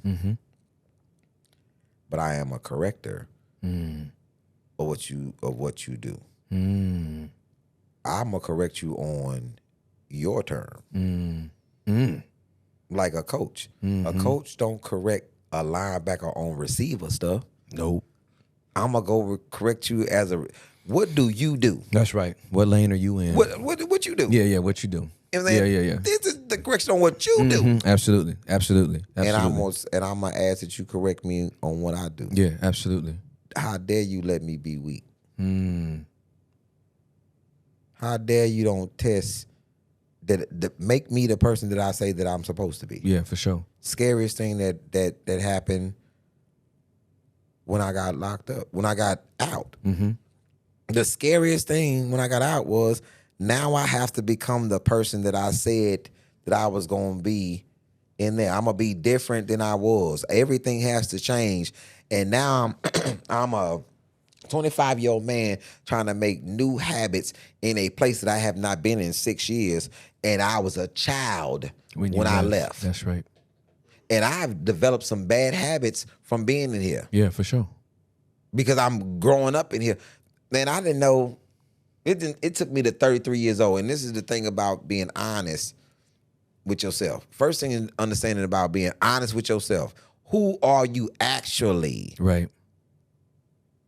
I know who I actually am because I've been on both vacations. I've been on a terrible one. Yes, sir. Yes, sir. Yes, and had sir. to be who I actually am. The Yep. man that I say that I am, what I'm going to stand on, I got to be that. Yeah, for sure. And I've been on vacation and Yep. relaxed. Yeah, for sure. And becoming the person that let me know, man, you way so far away from that. Yeah, for sure. You know how you know you away from that? Because you are upset that they did not wake you up for the phone party because you said you was going to take a nap at 1 o'clock. Phone party's at 2. You sleep on the cabana outside. They didn't wake you up for something that's you already outside. Right. Right. And everybody got foam on them. You wake up and you hotter than fish grease. Yeah. Because you not at a phone party. Yeah. Because you wanted to roll around the phone with all the rest of the people. Right. Yep. That's who you are. Yeah. You the guy that, hey man, y'all come to the phone party? Yeah. And then miss it. And man, Yeah. everybody else at phone. Right. Exactly. But you so happy in your life Yeah. that this is what you fussing about is a phone party. Yeah, for sure. And not Yeah. so Yeah. you develop and you become who you actually are, and some people gotta grow into that. Yeah, absolutely. And who am I not to relish in somebody's growth when somebody's proud? Somebody tell me all the time how proud they are of me in my growth. Mm-hmm. All the time. Mm-hmm. And I'm still rough around the edges, but I got way more happiness than used to. I'm not even frustrated about the industry. I'm not frustrated about the industry because I'm not a part of it. I'm not, you know why I don't know about certain things? Because I'm not invited. You know why they're not going to invite me? Because I've established who I was a long time ago. That's right. You're not going to invite me to nothing nefarious or something Yeah. sinister, Yeah. nothing like that. Because you already know I'm not going to come. Yeah, absolutely. So That's- you not, that's there's no facts. reason to invite me. That's exactly right. Exactly right. It's 4 people sitting on this couch. Yeah. You're not going to come up to me and say, hey, you coming to the after party. Right. You know why you're not going to do it? Right. Because it's 2 reasons. He's established that he's not doing it. And then other reason, I don't want to get slapped. But I know this man going to slap me if I come over there and ask him about going to something that I know, that he knows that he's Right. not, that's not a part of his life. Exactly. You're not in Hollywood, nobody's going to say nothing to me out of line because they know that I'm not that, I don't give that off. Right, for sure. Absolutely correct. I've been on a lot of couches with Sony and HBO and all that thing. I don't get disrespectful talk. I don't get nothing. Hey man, let's meet up later. I don't get none of this stuff for sure. because I'm not. Yeah. You're not even in the system. I'm not even in the system. Yeah, absolutely. And one of the most vulnerable, Yeah. That's the other reason why you're not going to be ever. open. Yep. Hey, bruh, Yeah. y'all know what I'm about. Yeah, absolutely. There's no duplicity. I don't.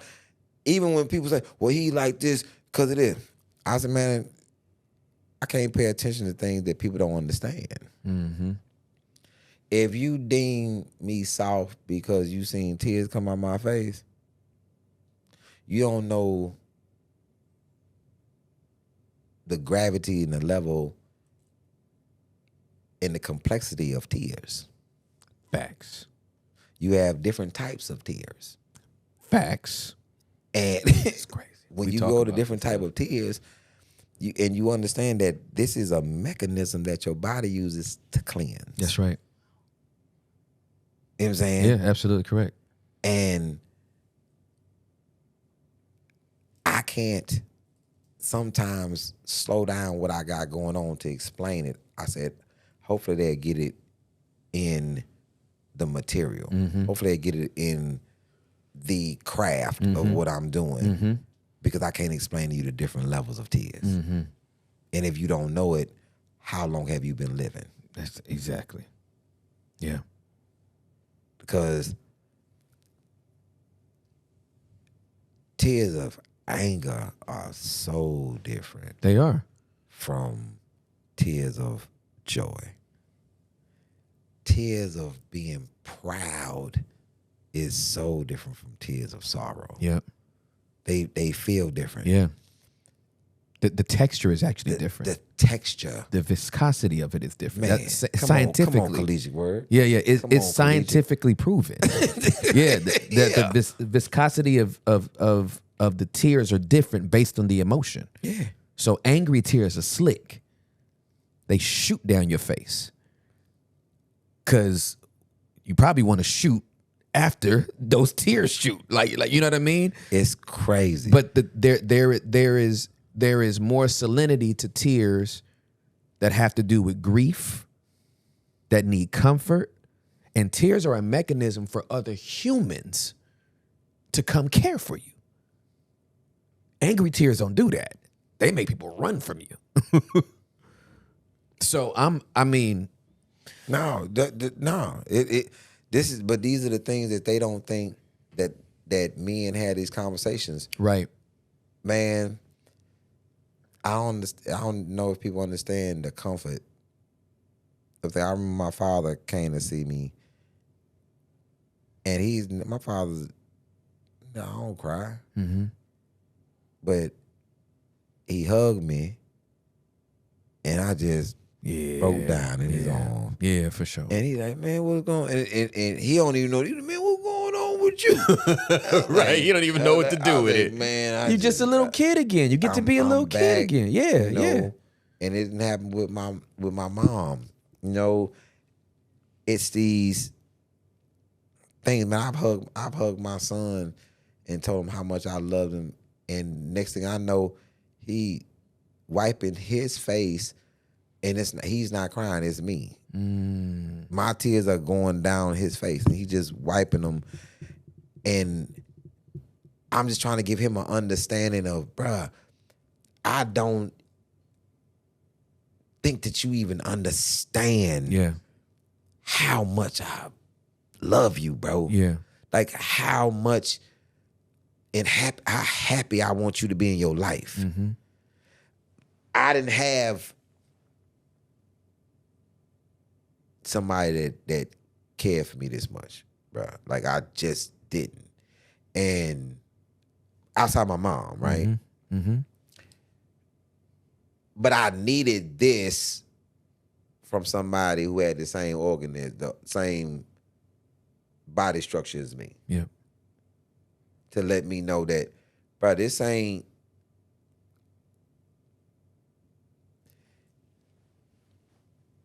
If you go back to something that I say to women that's my friends, never have children with a man that won't dance with them. Wow. You'll raise some hardened children if you ever have a child by a man that won't dance with them. They'll never understand vulnerability. They'll never understand comfort. They'll never, because, bruh, to dance with your children, it was a thing growing up, right? What was the main thing about Sanford and Son? What was the main thing about George Jefferson? Those are two dancing That's right. fathers. That's exactly right. Cosby. That's exactly right. And Some you of the most classic episodes. And you remember it. That's right. Night and day. Yeah. Night You and remember day. you remember George doing the George absolutely, Jefferson. Absolutely. You remember Fred. Yeah. You know what I'm saying? It's these things. And I used to think about that. Man, these are men that dance with their kids. Yeah. Yeah. Dance in front, man. And I was like, man, I'ma always dance with my kids growing up. And all my children, they be like, yo, it's one thing about him that we all have in common, that he's probably danced with us at some point. A lot of times. Like you'll be going to just go and get something to eat, and he'll just grab you. You know what I'm saying? And there ain't no music, nothing. You know what I'm saying? Mm-hmm.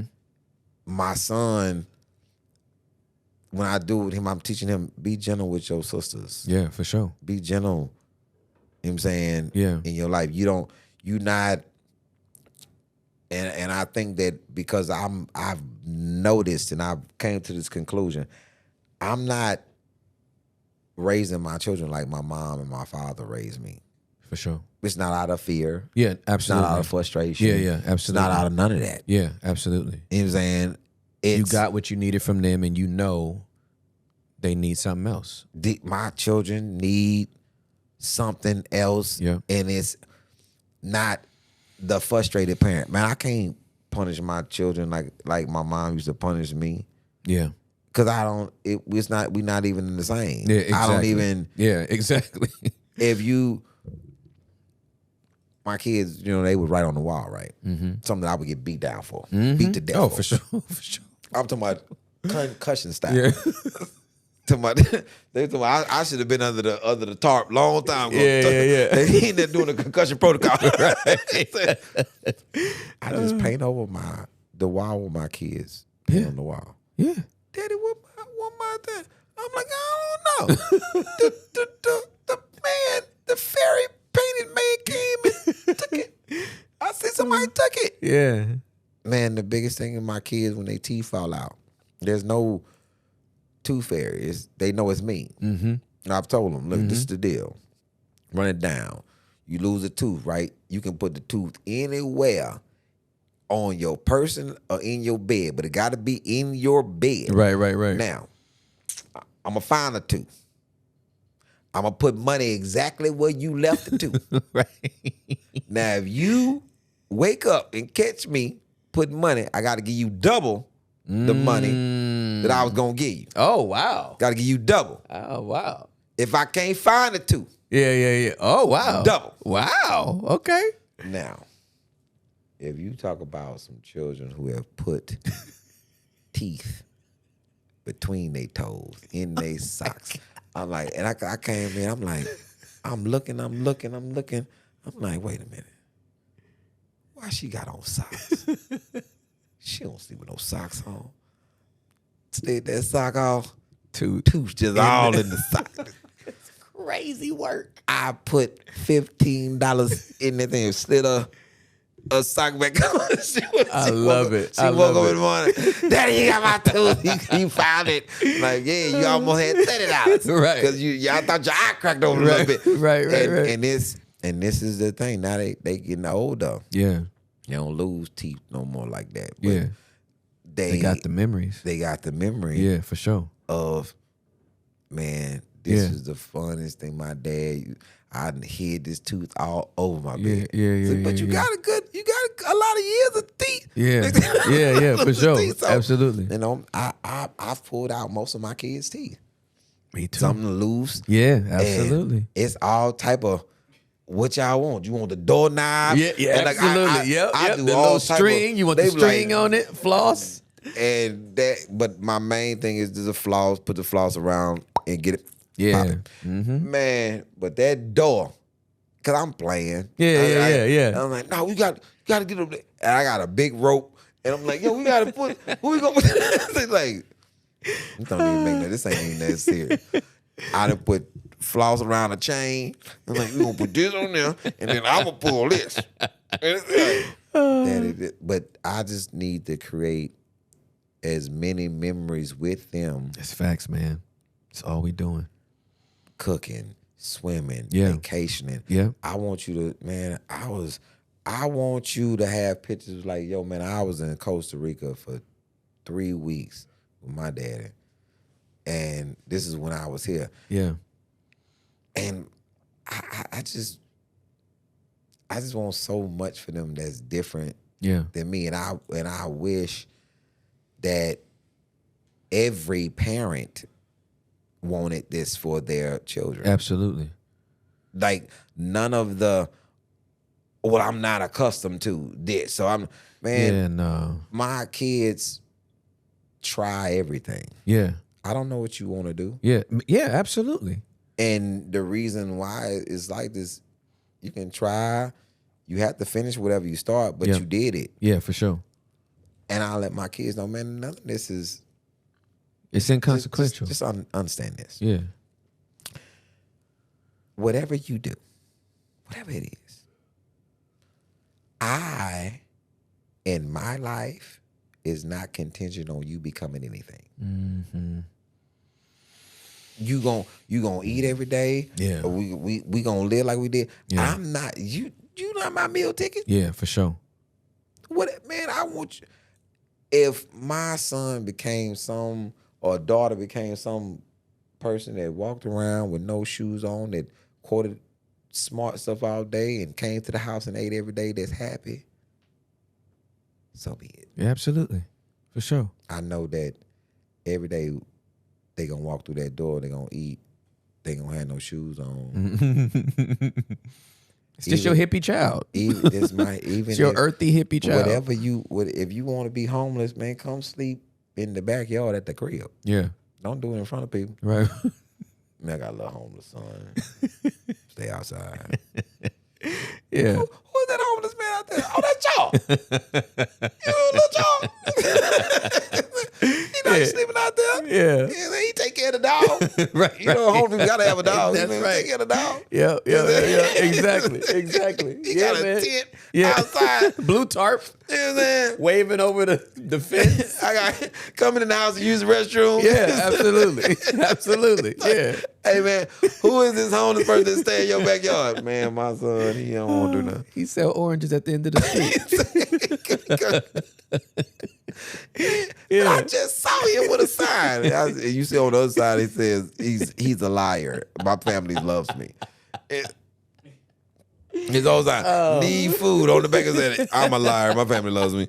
You just caught the wrong side of the sign. Exactly. Other side of the sign says, I live 3 houses down. In the backyard. Yeah, for sure. That's hey, bruh, I would, and I'm not gonna go out there and tell my, hey man, you gotta get your life together. I'm not gonna say You right here. You right here. Yeah, absolutely. You doing your homelessness at home. Yeah, which right. is cool. Which Exactly. is perfectly fine with me. Just Yeah. don't be out the street embarrassing me. That's Oh, right. he don't love his son. He got him selling Exactly. M&Ms and flowers on 59. Yeah, exactly. Yeah, man. It's true. Man, my kids don't have to go nowhere. Yeah, absolutely. I'm just a different. I'm never kicking them out. I know what that breeds. Mm-hmm. You know, when people don't think they have any other outlet, that opens them up to the most dangerous outlets. For sure. Absolutely. I'm saying I have daughters. I don't want a daughter of mine ever think that she had to want or need from any other person, because she'll start making mistakes. She'll compromise herself. Because that's what. Unfortunately, me looking back on my life, that decision comes from a place of me being in the streets.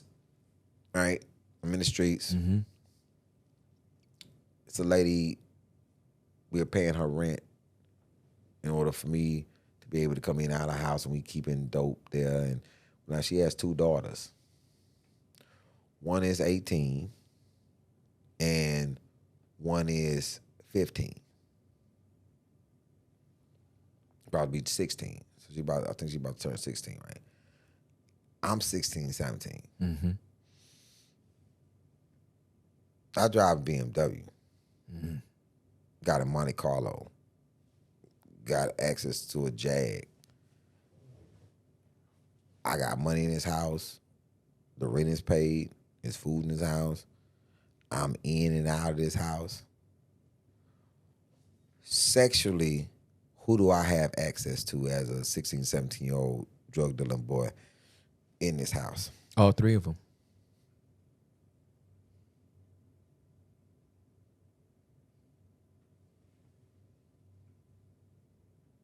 And I would take 2. The older daughter and the younger daughter. Unintentional. Mm-hmm. Because I'm the same age as them. Mm-hmm. One is at school One, I just happened to be coming down the street. She late for school. Who dropped you off? This Negro in his BMW. And gave you some bread. I see you all the time. You comfortable with me. Mm-hmm. You ready to give your box up to somebody, you gonna give it to the person who give you the bread and drop you off that's gonna do something for you because this is what you are. Right. You in a position of need. Mm-hmm. Because of the position that this man, what's the chances of some young drug dealer having access to my house? Right. Zero. Having access to my daughters. Right. Yeah. Yeah, I don't need Zero. nothing for you. Yeah, Niggas, exactly. My daughters don't want for nothing. That's exactly right. I ain't gotta ask you for nothing. I got a father. Right. Absolutely. That correct. won't let me That's right. want for nothing. That's exactly right. And I have a connection to him. Yeah, absolutely. And then on the other side of that, I can't talk to you unless because you're not talking to him. Right. Right. We back to Right. honor. Right. Now. Absolutely. Now we roll back to honor. That's right. For sure. That man said, don't never talk to no man that won't come talk to him. Yeah, absolutely. That man told me that I was a commodity. Absolutely. That man told me that I was precious. That's right. That man told me that I am important. That's right. You know what I'm saying? That's right. You don't want to dance with me? Yeah. That's right. You don't want to cook with me? You don't want to do things with me? I do that with my father. Right. So it kind of plays his hand in the right spot. Any man looking for impoverished people is looking to dominate and control somebody with something. Mm-hmm. Because if you doing that, you no more different than white supremacists. Because that's what they look for. Sandusky did all that to all them children because they was impoverished. That's exactly right. That's exactly right. You know what I'm saying? Yeah. When you looking for people that's less than you and you're not looking to bring them up, you looking to take advantage of them and have them owe you something. That's why I don't need nothing from nobody. I'm straight. Yeah, for sure. Because I know what this breed. Yeah, absolutely. You trying to breed a dependency. Yeah. You know what I'm saying? Me Wow. being dependent on you. You want to be, you would not dare teach me how to put this bait on this hook. Because you want to not. keep giving That's me the absolutely fish. correct. That's right. That's right. Why you want to teach me how to thread this line? Right. Absolutely. Absolutely. With comics, sometimes when you try to teach comics, they start to sound like you, right? Mm-hmm. That's a bad teacher. Mm-hmm. I'm not even going to allow you to sound like me because I'm not trying to make a new version of me or another version of me. I'm trying to make the best version of you. Yeah. And so we're going to go on your strength and your skills Mm-hmm. and we're going to enhance those things. Mm-hmm. You know what I'm saying?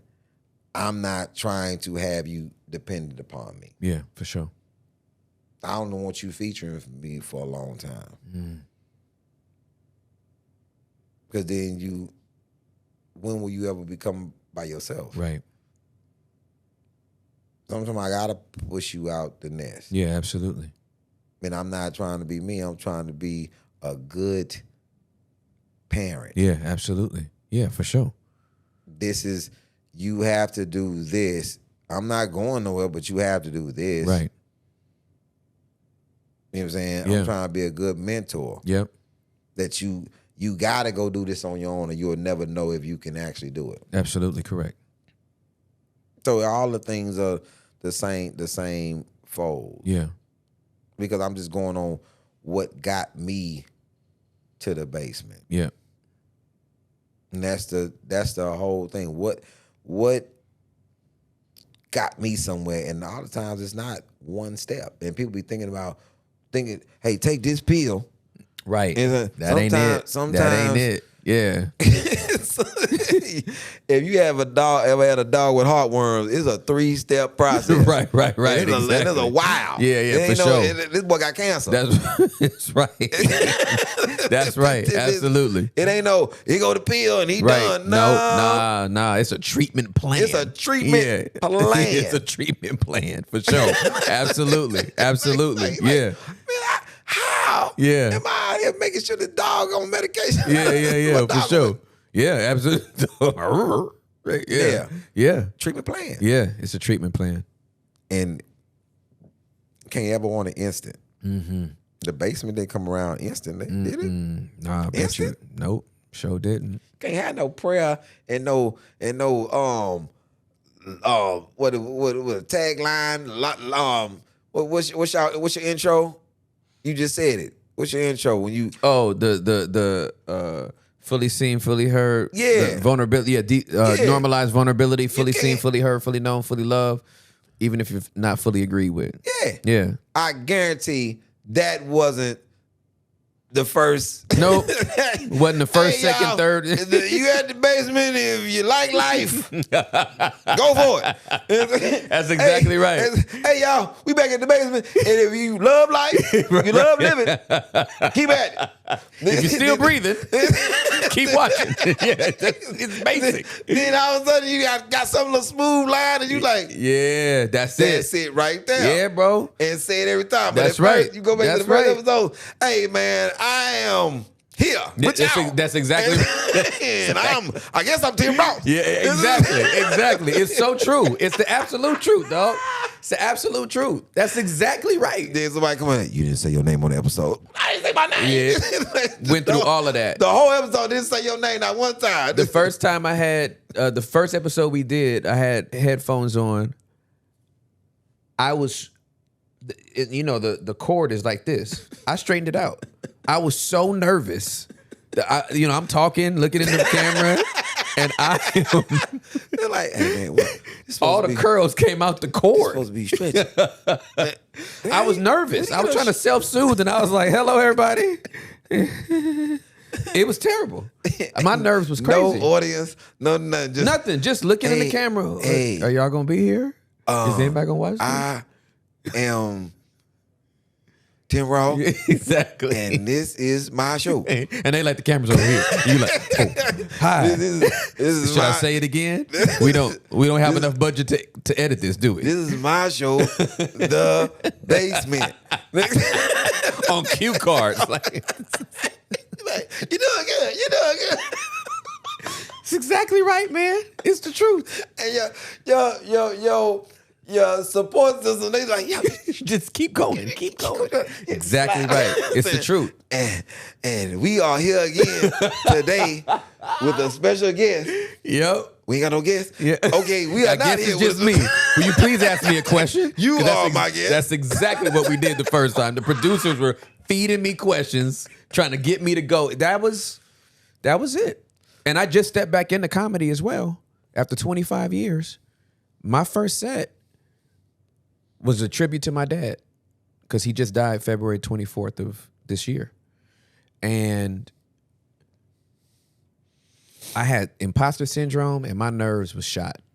I'm like, the best I can do is probably just, if I can just remember the material, that'll be enough. Like, I'm not going to be able to perform it because my body is like, nigga, we're out of here. Like, you're by yourself. We're shot. Mm-hmm. And I just got through it. Because if I run from that moment, there is no second show, third show, fourth show, fifth show. You just got to be there and feel it.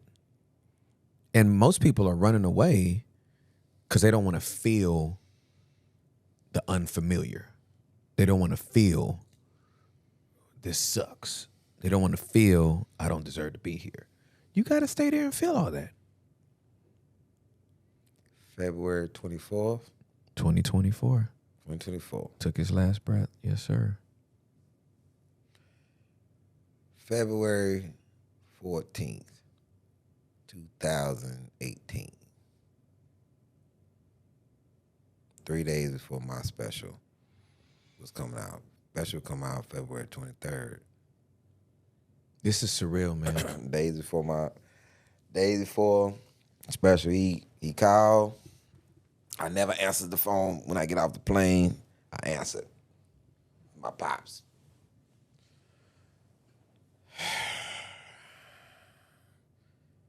Man, how your son chess game?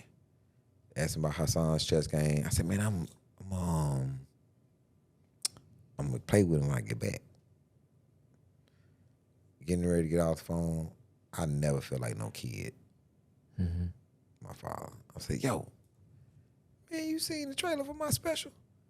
And he said, come on, man. Now, you know I done seen this trailer for your special. Man, that Michael Jackson spin that you did on there, man, that's crazy. I walk out of a meeting with Viacom. I am on cloud 9.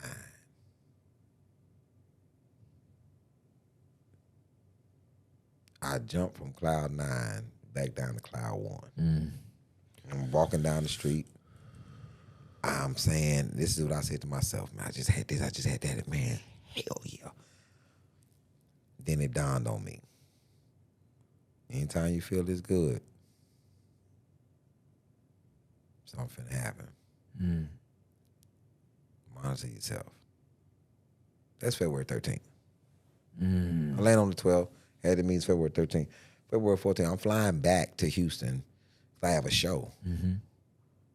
My alarm is going off, so I think. I said, no, I'm not getting up yet because my phone is ringing. Like 3:30 or something like that. I pick up the phone. It's LA time, so they ahead of us. I pick up the phone. It's Joanne, my dad's lady. She said, baby, I'm gonna tell you about your dad. I said, well, I just talked to him. And I said, just like that. I said, well, I just talked to him. He said, no, babe, your dad was in the hospital. I was like, okay, what's he passed.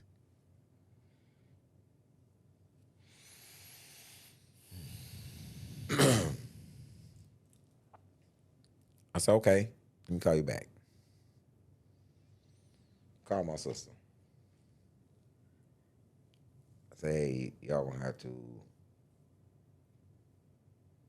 get to Louisiana because Pops passed. My dad, our dad is passed.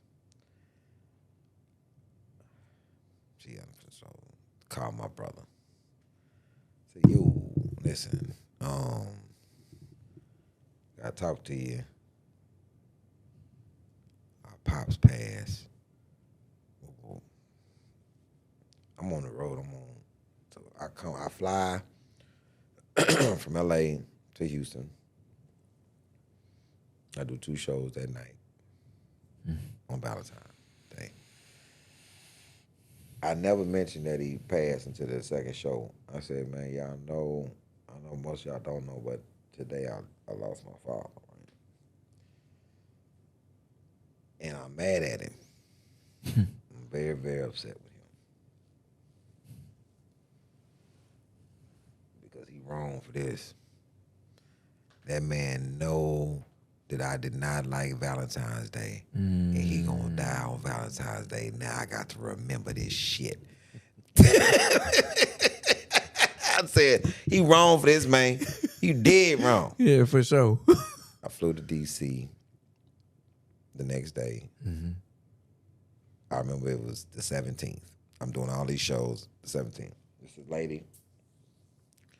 Second show, she's laughing, but in like disruption. Like I can't go to the next thing. And she's like, right. I said, man, was something going on with you? She said, you don't understand. I need these laughs, and today I'm going to laugh as much as I can because my father passed. I said, well, when did your father pass? She said, 2 years ago on this day. Wow. I said, well, even though it's today and you celebrating it, I'm going to need you to not be disruptive so other people can enjoy the show. You know what I'm saying? Because somebody else's father may have passed and they need to laugh too, but you're disrupting. You don't understand. You don't understand. She's not in. And I said, how so? Has your father passed? And I said, 3 days ago. Checkmate. Hush your mouth. And I said, I'm still here performing. And my heart is in knots because the man that I came from has passed. And that means that I only have one more person in this world that's really fucking responsible for me. You know what I'm saying, man? Yes, sir. So you don't understand what somebody else could be going through. Mm-hmm. And I said, I've been here for 5-6 shows. Nobody knows that I am reeling inside, because the person who used to go watch me every day on the internet and call me and tell me stuff that he's seen and interviews he's watched and just go over my career with me. He wasn't there for certain parts of my life, but this part, the man who I dress like, the man who told me don't hope, hustle, the reason why I am independent, he's gone. He's gone, ma'am. And I get that your father died 2 years ago. But my father just passed. And I'm up here performing and I'm dying inside. Because a part of me, I got to go put in the ground in some days. So this is a very exclusive club, ma'am, with these fathers passing. I say, I remember every last one of my partners when they fathers passed, because it was a thing. It was a thing that drew me closer to them than our friendship, because the understanding, I don't know what it is, man. A mother passing is a whole different thing. But as a man, the person is, whether you close to him or not, but this is the seed that you came from. Yep. And that shit is, so when people say they understand, you may understand. But when you just say that, I understand. Because losing your parent, this date is crazy. This thought is crazy. This smell is crazy. This looking at yourself is crazy, because you see this person and it's no way, bruh, it's no way. And you was probably close to your dad. Very. And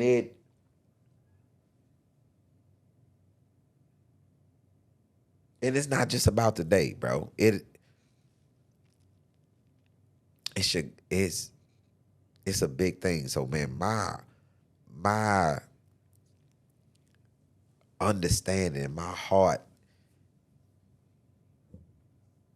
because I understand it's a piece. It's a missing.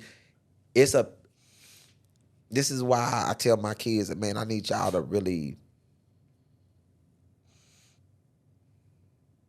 be grateful that I'm here, because I'm grateful that you're here, because I know y'all don't understand what this means at this time.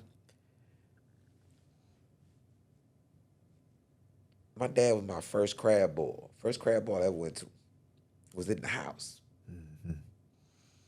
He bought all this blue crab. He boiled it, put a thing out like we was somewhere and threw it on the table. Man, we just there. Middle of the house. Me and him.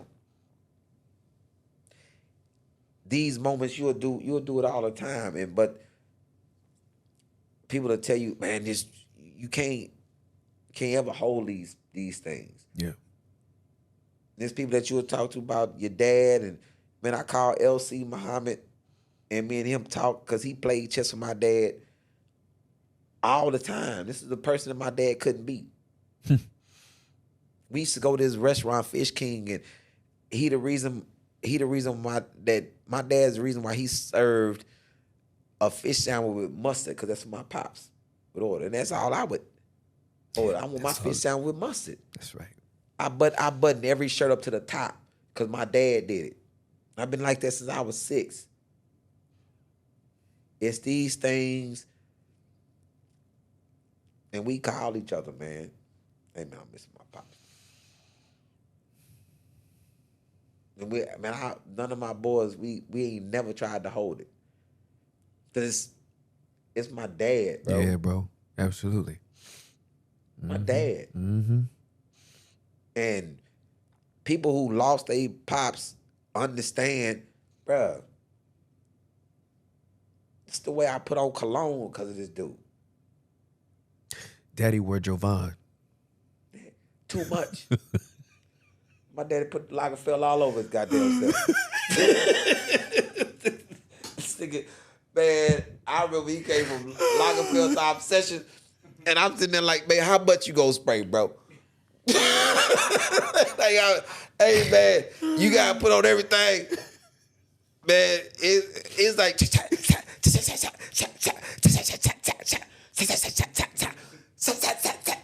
rub that together, then put some in his hair, and then get in the car, spray some. I said, say, bro, you gonna come home with something tonight, ain't you? Hey, man, they gotta be obsessed, baby. Man, my daddy was sprayed. Oh, God. Crazy. Oh, dude. Man, it's crazy, man. Man had on so much cologne.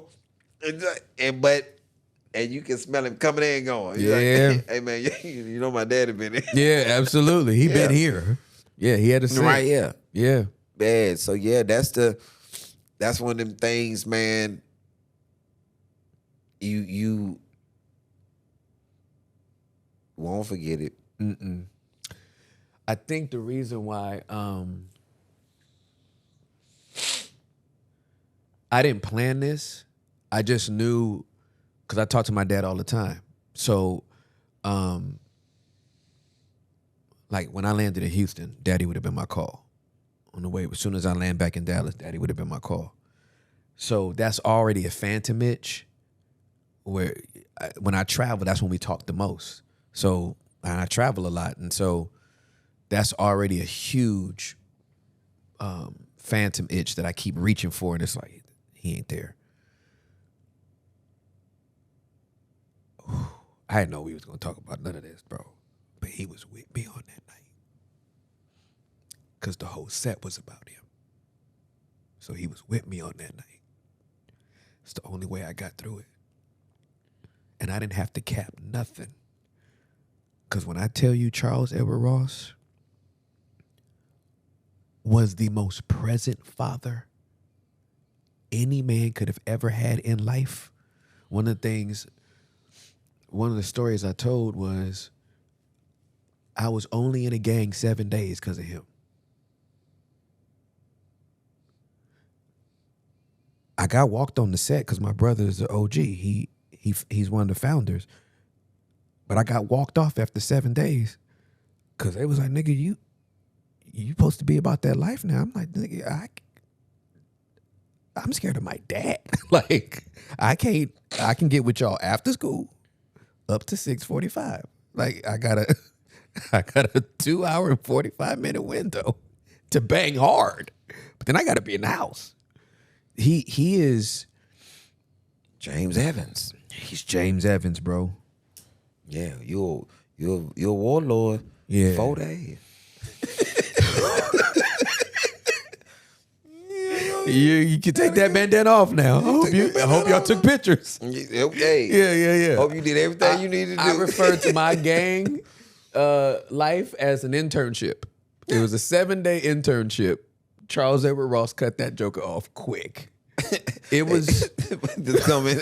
Hey, who I need to talk to to return all this gang paraphernalia. The flags go to Bernard. Bernard, you get the flags. Y'all right? get it, because Who I got did the everything. Dickies go to? I got everything that y'all gave him. Chucks, Dickies, his flag. The Nike Cortez. The Cortezes. Yeah, the Cortezes. I only wore them twice, so do they go back to you? I can give. Yeah, dude, can you return these? Because we don't want to waste nobody's money. You know what I mean? I still have the receipt from the Slauson Swap Meet if you need it. But as funny as all I do, your father come back returning the gang paraphernalia. Hey, I was supposed to be looking for Sea-Dog. Who is Sea-Dog? Is Sea-Dog around? I'm Sea-Dog. Here your things. Who is it?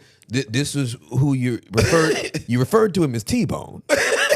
But that's Timothy Charles Ross. That's my son. T-Bone is no longer a part of this. Not part of this establishment. He won't be able to join you anymore for any activities that you have going on. Y'all can get that nickname to somebody else. He didn't have it long enough for it ain't used. He never got to bomb it on the side of a wall. Yeah. So somebody else can use it. Yeah, all of those. Yeah, I'm T-Bone. Second. The second. It's actually another T-Bone. But y'all never Legend has it, he only made it 7 days. He died? No, No. He's in school. He's still alive. The nigga's in class. He's Definitely still alive. Oh, he must be a legend. He must have got smoked. No, he didn't get smoked. No. He got recalled. That's not what his father called it. I never seen a gang member get recalled before. He got recalled. He got recalled. Man, that's one of the major things with James Evans repossessed Yes, sir. JJ's jacket Yo. and told Mad Dog. He told Mad Dog to his face. Hey man, to his face. I don't get his Mad Dog, Mad whatever. He said, if you don't get your hands off me, Mad Dog, I'm about to put. Let me tell you something. I'm gonna slap a muzzle on you. Listen, James Evans, John Amos, James Evans. When your nose looks like a spear. Yeah. When it looks like a spear from the Zulu tribe, that's not somebody you mess with, boy. And then when it flared, you like somebody gonna die. Rap. Nah, James was that dude. I don't think nobody else could have played that part. Nobody. There's nobody that could have. That's why when he died, well, they had to kill him off the show because he was like, "I'm done with y'all," right? Done with the writers and all that. Who was gonna recast? There was nobody. Nobody. In black cinema. Jim Brown couldn't have came and took John couldn't Amos's place. Couldn't have did it. Jim Brown. Couldn't have. And he could, and it would have been a bad match with Florida anyway. That would have been weird. What? I'm trying to think. Who told me a story about somebody body slamming Jim Brown? What? I think it was. I don't want to go there. I think it was Charlie Murphy. Because Charlie Murphy told me a lot of stories. But I think somebody body slammed Jim Brown. I can't remember who it was. But I know Charlie Murphy had told me the story about being at Eddie's house. And before they was talking about Mike Tyson wasn't nothing. And Johnny Gill was one saying, they was talking, Mike ain't all that. And so Eddie's having dinner at his house. And he's invited people. And Charlie's there, and Johnny's there, Eddie's there. And Oh some my other people, gosh. And Mike Tyson is there. Oh my gosh. And Charlie said, Johnny, why don't you say what you said earlier about Mike? Oh my God. And Mike like, what did Johnny say about me? Oh my God. He tried to get Johnny killed. Trying to get Johnny killed. Boy, Charlie was a funny dude, man. But who would knew that he was such a great father. When they was on tour, Charlie ain't no staying over. Charlie going home to his kids. because his wife has passed of cancer. Yeah. And then he had Yeah. but he was taking every opportunity to be with his children. Good father, man. And me and him had a lot of candid conversations. You know how you like, I was so impressed with Charlie that I never, well, let me not say never. I never thought about meeting Eddie. Because I was straight with Charlie. Yeah. I've never met Eddie Murphy ever. I've never met Martin Lawrence ever. But you rock with Charlie. Like you But didn't need Charlie to. Wow. He was it. I didn't know Bernie. I don't know Steve, but Steve has said something about me before, and that's good. But I'm not close to Sid, but I know him. Like know him enough. But I'm close to DL. Right. I don't need all the kings. Yeah. You know what I'm saying? Yeah. I don't. Yeah. I don't know any of New Edition. Right? But I have had a conversation with DeVoe. Just random. Yep. Just random. Yeah. Don't know him. Yeah, for sure. This one of the craziest things is I'm like this. I dude named Hatter brought Gary Payton to a show I did years ago. I've seen Gary Payton maybe 3 or 4 times. Spoke, got a mutual friend and everything. I saw him in the airport and didn't speak to him. We too much alike. I can't take it. Because you know why? I'm not finna go through this. Man, who are you? I'm not even finna do it. Yeah, for sure. But I'm not like that when people, even if you don't know me, I don't have the, nigga, don't come speak to me. Right, for sure. Yeah, absolutely. No. And then the people, even when I do have the don't come speak to me face, man, let me tell you who don't care. Nigerians. Yeah. Man, this boy, I'm in a Adidas store. I got the face of a killer. This Nigerian dude grabbed me and said, I love you so much. I said, man, I don't even know. You better get your hands off me if I hit you in your face. That man said, you just have to hit me then. Because I love you. I said, man, this nigga survived insane. Nigeria. There's nothing about It's you nothing swinging. about me swinging on them. Like, what? The hood versus the hut? Are you crazy? Two different things. Oh, my God. The hut. Hey, man. Okay, if you think Africa's soft, this is crazy. Every drill rapper, everybody's supposed to be a thug. Take all of them. Take them and put them in the country. No, sir. Yeah, you ain't never seen Real Dark before. No. You ain't never seen Real Dark before. Now you take them same people and put them in Haiti. No. Yeah, you don't want no type of trouble. Take them same people, put them people in Botswana. Yeah, you don't want no type of trouble. No, absolutely. You know what I'm saying? Yeah, so for sure. You can take all the old block from Chicago. All the old block. Every last person from old block. And put them in Sierra Leone. No. Dead. 48 hours. It's capped. It's not. It ain't no cap to that. Ain't no 48 cap. hours. Yes, sir. Man, y'all don't. Yeah. Bruh. Nah. I've introduced somebody. I said, man, you know the most dangerous person ever in my whole entire life. And he's like, man, who? I said, right there. 11-year-old boy. Yeah, from Rwanda. Been a soldier since he was 7. Yeah, for sure. Yeah, been carrying the AK-47 since he was 7. Yeah. Got way more bodies than you. Yeah, absolutely. I give him a machete, he'll kill everybody in here. Yes, sir. It's different. Different part of this game. Man. It's different, man. You, bruh. Yeah. There's people in this life still caught up. What's her name? Anyana It's Van Zandt. Yeah, Iyanla Van Zandt. Yeah, okay. Yeah, I'm watching, Fix My Life. Yeah, I'm watching her show, right? And she doing the show and it had all these men and everything that wasn't raised with fathers. Mm-hmm. And excuse my friends, I'm watching this. I was like, this is the softest shit I ever seen in my life. I'm just watching. I'm like, this is a soft man. I'm not nothing because my father. I'm like, wow. This is the thing. This is back to believing something. So you not nothing. Everything going wrong in your life because you didn't have a father.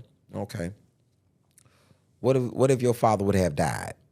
Would it have been the same thing? What if your father would have been a prisoner of war? What if your father would have been a physician that died in a? You would have been the same person, Right. I'm trying to figure out what makes you, because you didn't have a father, what makes you this person? What make you lay down and accept whatever because you did not have a father? Yeah. That's what it did. Wow, sir. I'm not ever saying fathers are not important, Right. but I don't think that one father, one person that came from a seed, so my seed is not supposed to grow because I'm gone. Yeah. Yeah, no. Yeah, no. I think that this is another thing that we use as excuses. It's facts. My mom wasn't raising no sucker.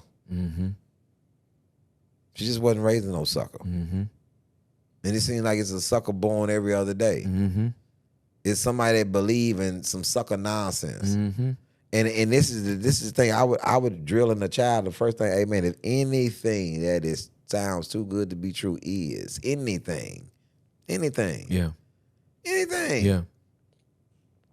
But man, it's like with get rich quick things or get rich things.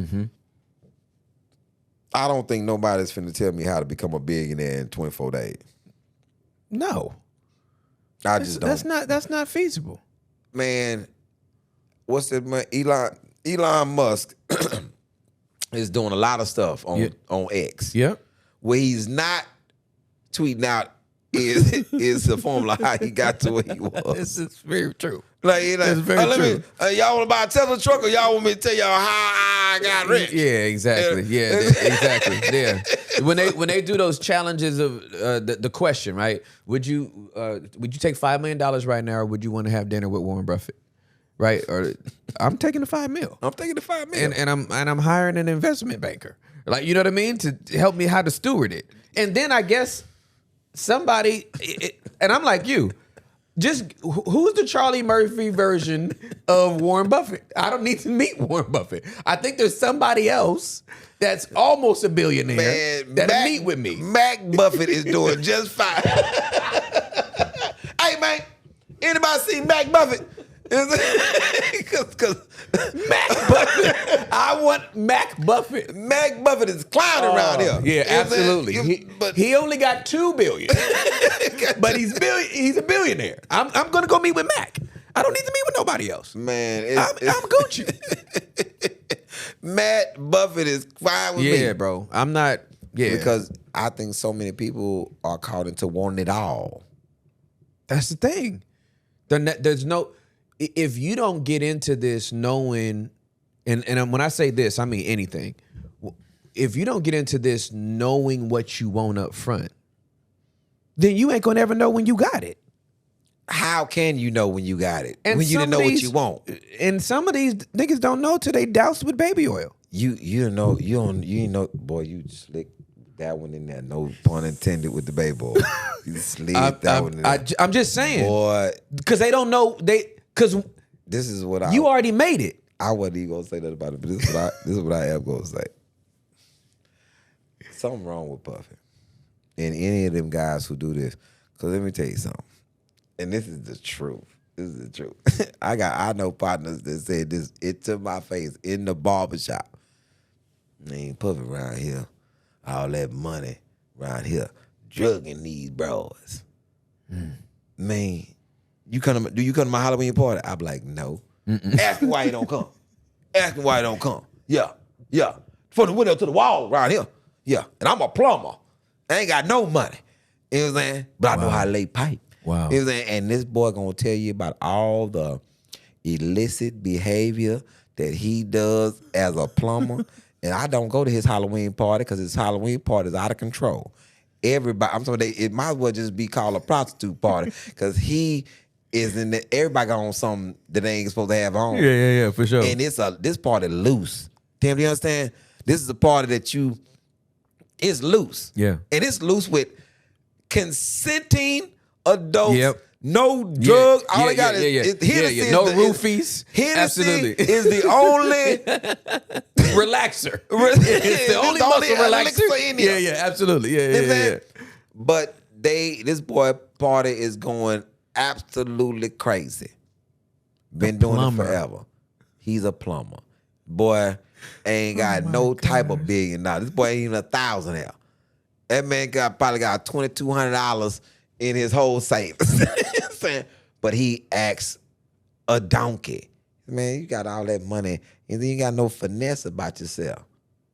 Drugging anything. Wow. Now, I don't know. That's perspective. I don't know what's going on with it. I'm not in this man's case. I know Lil Durk is crazy and all these other boys who following all this stuff.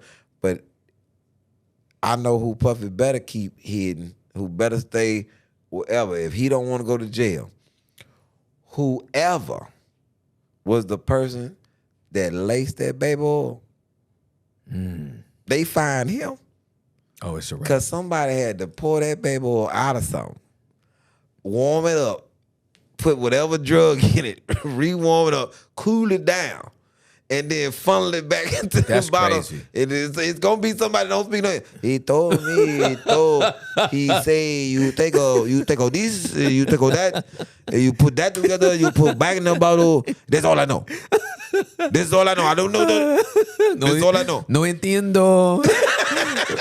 No entiendo mucho más. I promise it's gonna be somebody that do this a lot with their hands. No, he said. I don't know nothing. He say you give me this. He give me that. He say warm it up. Put it back in the bottle. That's all I know. Yeah. Slick too. And as soon as they find him, Puffy gonna be like, oh, they got Manuel. It's a dead. Damn, they got Manuel. Yeah. It's a wrap. It's a wrap for sure. Why you speaking of rap? What you over there doing? How much time? Well, we had 2.5. Excuse me, brother. That's dope. He over there with the. And as soon as I said it's a rap, and you said it's a rap, I was saying, let me look at him.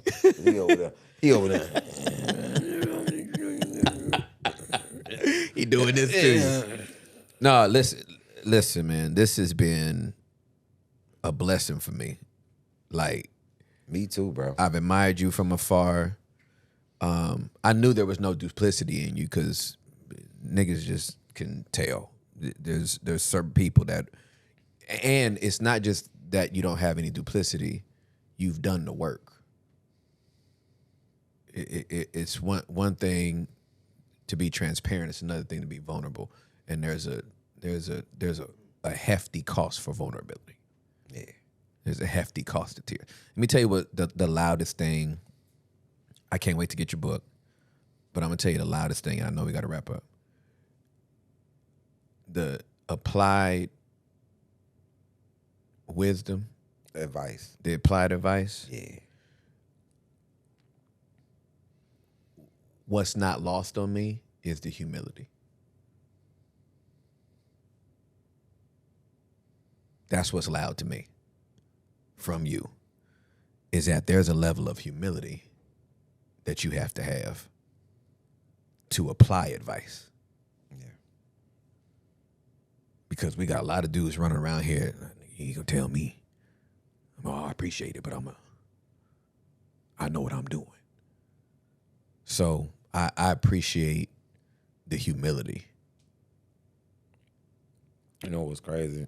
You know how people think that it takes some big thing to happen for you to gather something. Mm-hmm. I was reading something and it said, don't be like the donkey. And then I went and asked, I said, man, what does this actually mean when it says don't be like a donkey? He said, a donkey can pack a lot of things on their back. A lot of tools up, down, through sheds and mines or whatever. But they don't know how to use any of the tools. They can just pack them. Oh God. And How so have I never in my life? don't be like a donkey and get information and tools and never use them. And that's where applied advice. And people give you a lot of advice and then you won't apply it. And then you think about it after the time has passed when you could have applied it. Yeah, for sure. Being a genius is only being able to recall things that you know in the time that you need them. That's what anybody. That's what they say. You have a high basketball IQ or a high football IQ. Anything. It's only because at the time that you need to do something, You can actually apply, or you can defy what they call the laws of physics because you can see something, right, and you can only do it right then. That's right, absolutely. That's the only time it counts. That's the only time it counts. If you're thinking about it after the fact, that it's on your back, but it's not in your hand. You know, and it's hard for me to be amazed by things that other people think. Like, I remember my partner came to me, hey man, you know Jay-Z don't write nothing. He just freestyle everything and he can remember all this stuff in their head. Da, da, da, da.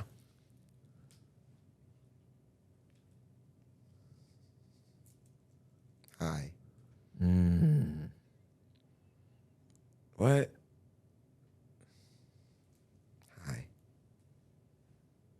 Domino effect. 1, 2, 3, 4. Find the paper that is written. I knew it. Damn it.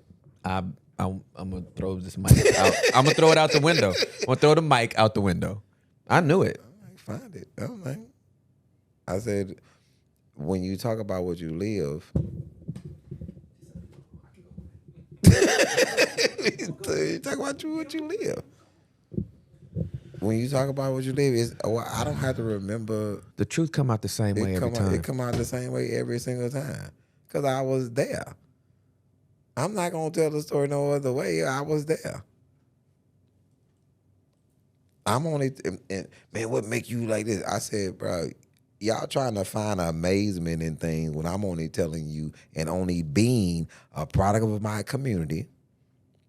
I tell stories just like the people in my family tell stories. Yes, sir.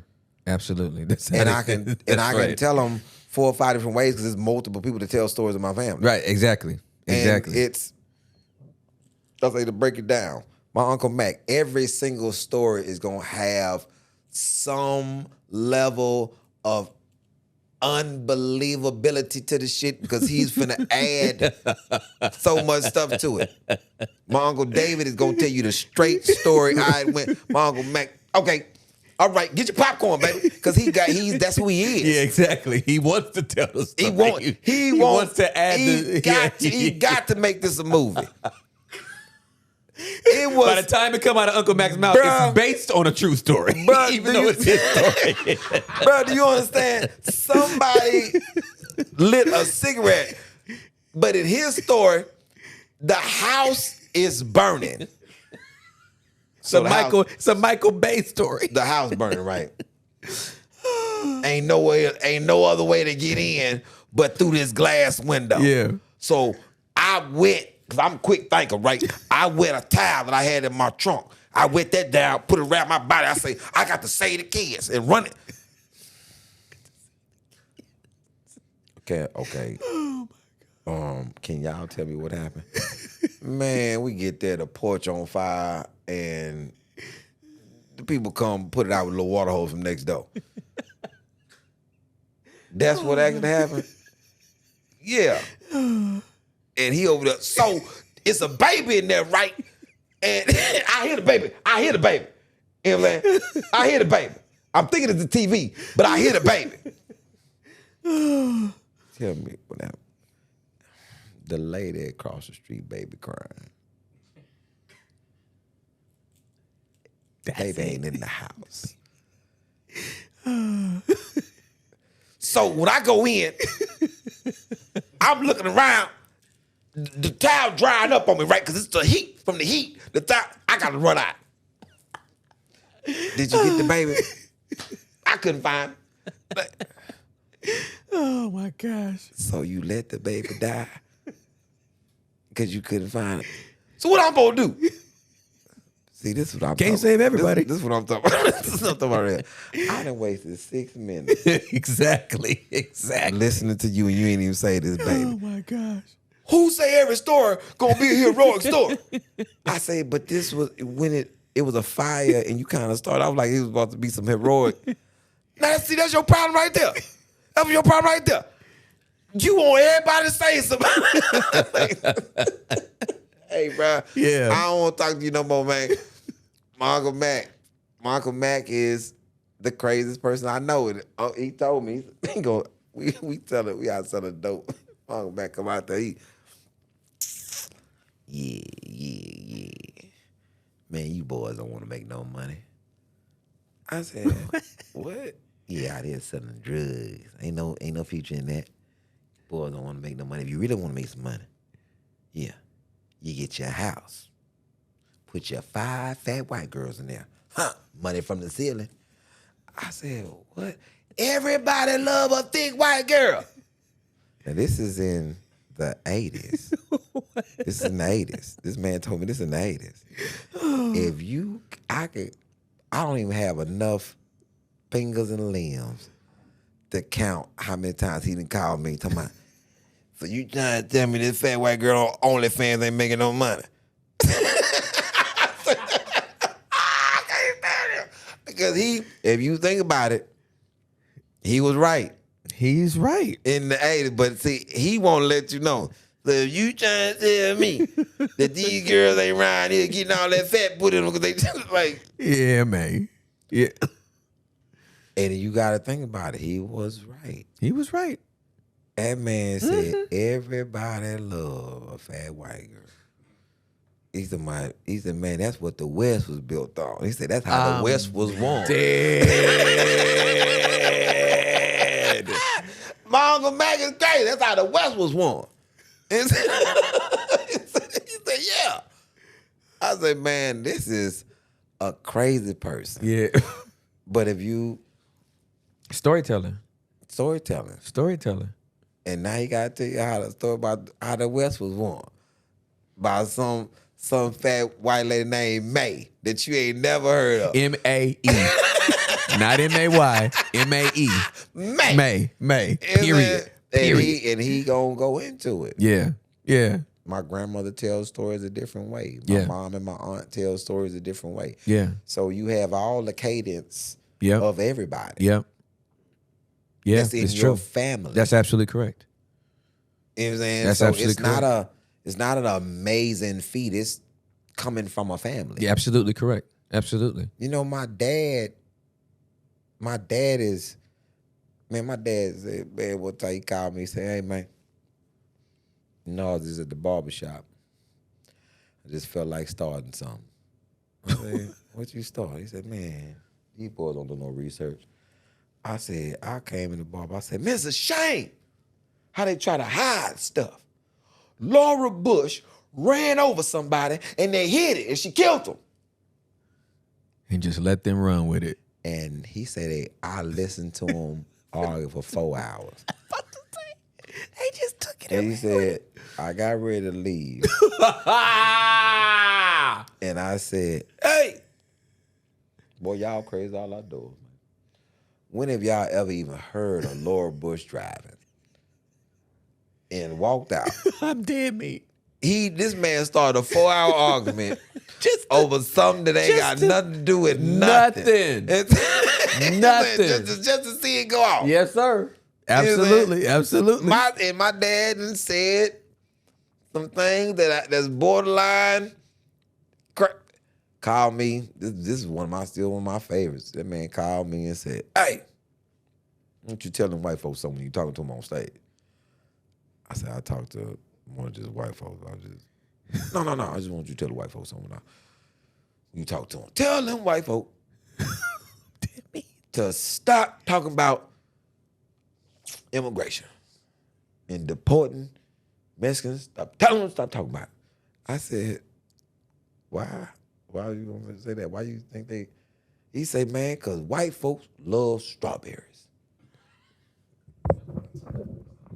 I said, what did that got to do with anything? He say white folks It got to love do strawberry. everything to do with He it. say, man, they love them, but they ain't gonna go pick them. Tell them to stop talking about integration. I said, bruh, get off my phone, man. Get off my phone, man. He's I'm just telling folks what I said, man. Uh-huh. I got all right, man. I'll tell them. It's the truth. You ain't gonna say nothing. It's the truth. You ain't brave like Dick Gregory. Like, he hit me with that one. You ain't brave like Dick Gregory and hang up on me. I said, no, I'm not finna play with this man. Oh my I said, 'cause God. you just gonna just holler out. But then you think about it. Oh, it's the truth. This whole thing would collapse if they got what they say they want. Yeah, they don't want that. Who gonna raise their kids? Martin Luther King said this. They say all the rest is about his speeches, but they don't never say about this one. When he said, if black people lose the service industry, we've lost everything.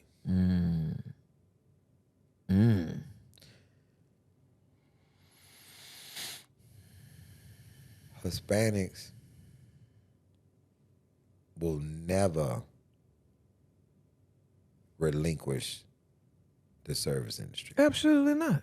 because they will never relinquish community, family, and all it has to do with service. If you cannot serve, you cannot lead. If you look at their family comes up from within, It's facts. Oh, it's facts. and it starts with service. Absolutely. You will serve this family before you become the head of it. Absolutely correct. Oh, absolutely That's why correct. they will never relinquish it. Absolutely correct. Absolutely correct. And when they get to the top, they always relish in it because they came from the bottom.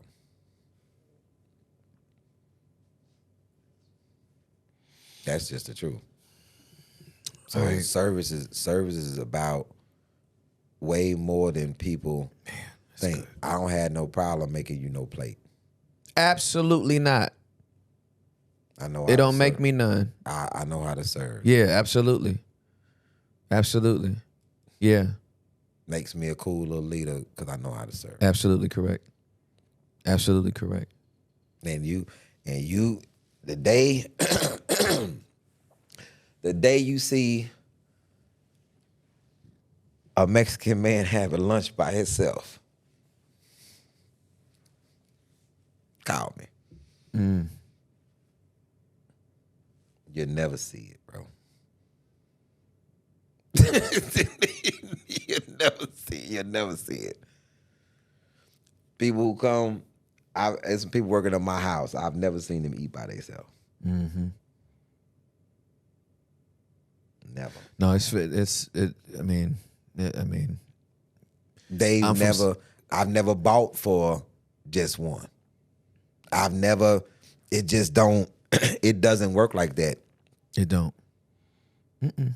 I'm from Southern Cal. I know it. They I mean, don't, it's the facts. they don't not help each other. It's not a thing.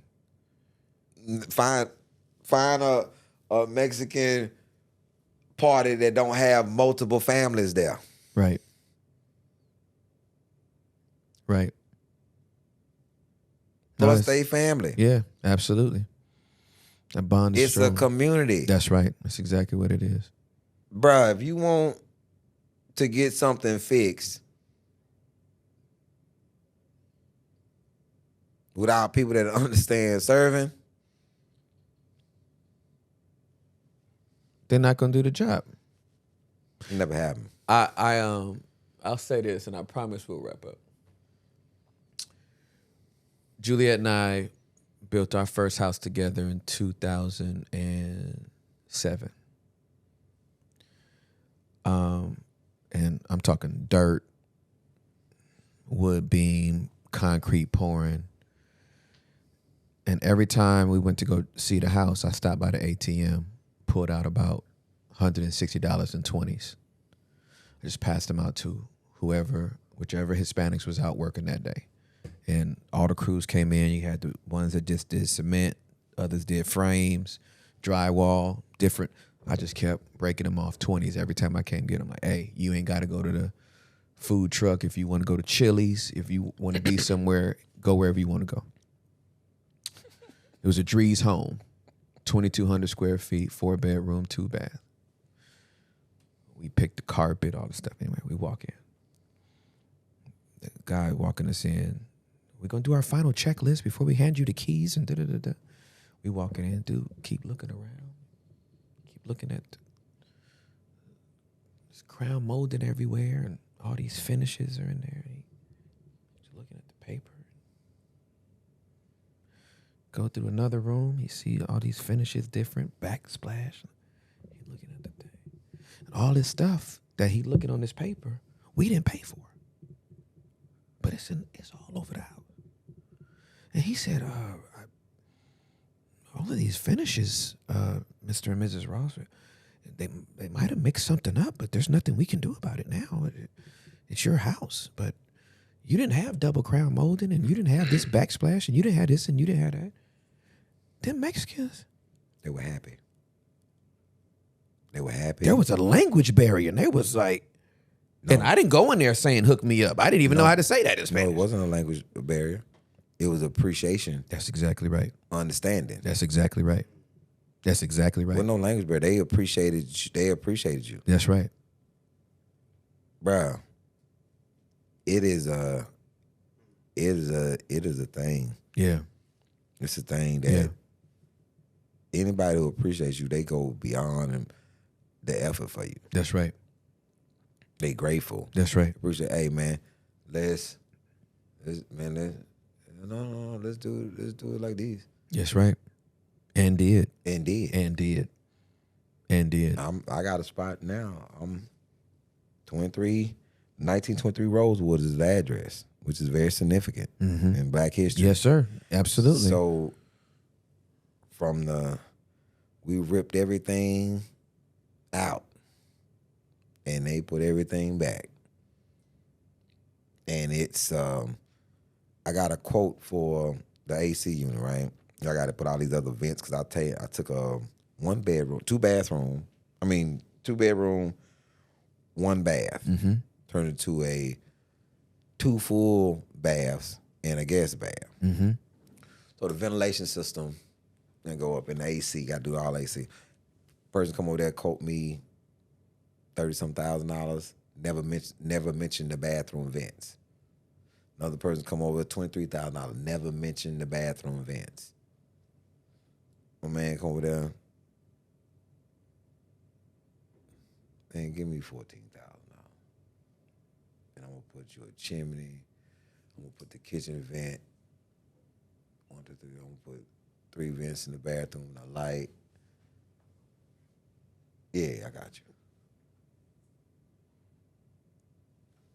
Because his brother has done all of the sheet rocking and framing in the house from the Jump Street. And he want his brother work to look good on top of his work. Yeah. He said, because, man, you've been doing things with us. Yeah. That's exactly right. Just showing love. Showing love. Absolutely. Just showing love and graciousness and gratitude and class. Yep. And all these things, you know what they call? Service. That's right. And that's what you've done for me today, bro, and for our whole community. You've blessed us, you've served us, and you have been so generous with your time. I appreciate it. I didn't know I would get this breadth and this depth, but I appreciate you, man. I love you. I appreciate Man, I you. appreciate y'all, man. Absolutely. Very much in the community, man. For sure. Bruh, and this is a big thing. It's not often, bro. And it's a shame that people don't say that enough to each other, just as a human. Absolutely. I love you, bro. Yeah, I love you too, man. Man, just for the sake of you being human and for the blessing that it get when you love the Creator's creation. Absolutely. That's it. That's it. All right. Don't come down here no more, man, from Dallas, man. It's a one and done. It's like, nigga, don't come back. Don't come on in Dallas no more, man. Man, I'm all right. You ain't. Look, he's sitting over there because he's like, oh, this is going into Joe Rogan status. Because he already knows. Me and Rogan, that's 3. Yeah, that's yeah. 3.5. Yeah, Easy. Yeah, for sure. Me and Ari was 4 and didn't even know it. Me and Ari looked up, he was like, I've been talking to you for 4 hours. Wow. I'm leaving because I have to edit this. Yeah. And it was still 4 hours and 10 minutes. Like, I don't even know if we gonna make our flight, but I don't care. When y'all got a flight today? Yeah. I mean, y'all had to cut us out because I don't have to go nowhere because my daughter. You live here. My You live daughters here. are It's all doing good. a dress rehearsal for the Nutcracker Oh, wonderful. in the Galleria. Oh, beautiful. Oh, that's dope. So it's right. Yeah, yeah, you straight. there. I was here all last night because I'm gonna call it now. You can get an interview with her whenever you get a chance. But Helena Ali is probably going to the Olympics. Okay. In ice skating. She's Okay. 7 right now. That's fire. Okay. She's been skating a year. I love it. Call it now. We had a 2nd place and 3 first places. Oh, nice. She is a very focused, dedicated little girl to this ice skating. I'm all for it. Oh, I love it. Like I'm all Yeah. I love it. I like. Who would have thought? Man, Yeah. who would have thought? Yeah, I love it. Man. Get you an ice skater. I'm with it, Bruh. Yeah, I'm with it. I love it. I love to see it. Her brother, all 4 of them ice skate now just because they was going to the practice with her. She there 4 days a week. Wow. So she's skating. Wow. So now I have 2 in the Nutcracker. One is in Spanish school right now, but she skates. But my son, out of nowhere, been boxing since he was 6, doing his thing. That man got them skates, got on them skates, started doing his thing. He out there now too? Went to a footwork class on them skates. Wow. That man is at hockey practice 2 times a week. Okay. And then skills training on Thursdays. This is probably going to be the most physical hockey player because he's already a boxer. Yeah. Oh, yeah. So it's like it's not. Yeah, bro. He gonna. I call him Mr. Drop his gloves. Yeah. I say, bro, when he come out there and he see this, he just see the gloves drop. Oh no! I'm gonna start. Oh, God. I'm gonna start praying for the opponent. What? Because what? It's that going back to that giving kids other opportunities. That's right. Experiences. My kid, both of my boys in theater. Noah and Nathan are gonna be in Elf. That Beautiful. The rendition that Will Ferrell did. Yeah. And Nathan got the lead role. Get out. He's 16 In Dallas. In Dallas, he got close to 200 lines. He had the book. He said, "Daddy, pick up that book." I picked it up. He said, "Flip to any page and give me the line before anything you say that says buddy. Give me the line before it." Turn to page 166. Whatever. Are you gonna open up the store? I'll open up the store when I'm good and ready. I said, well, okay, all right. He said, no, do another page.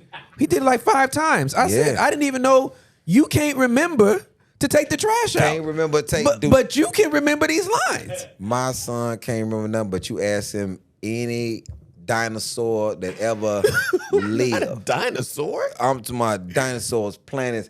Man, I remember I was coming somewhere. We in a museum.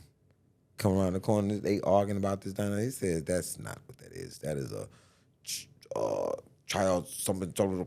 It came from this generation. I'm just sitting there like, yeah, what he said. He right.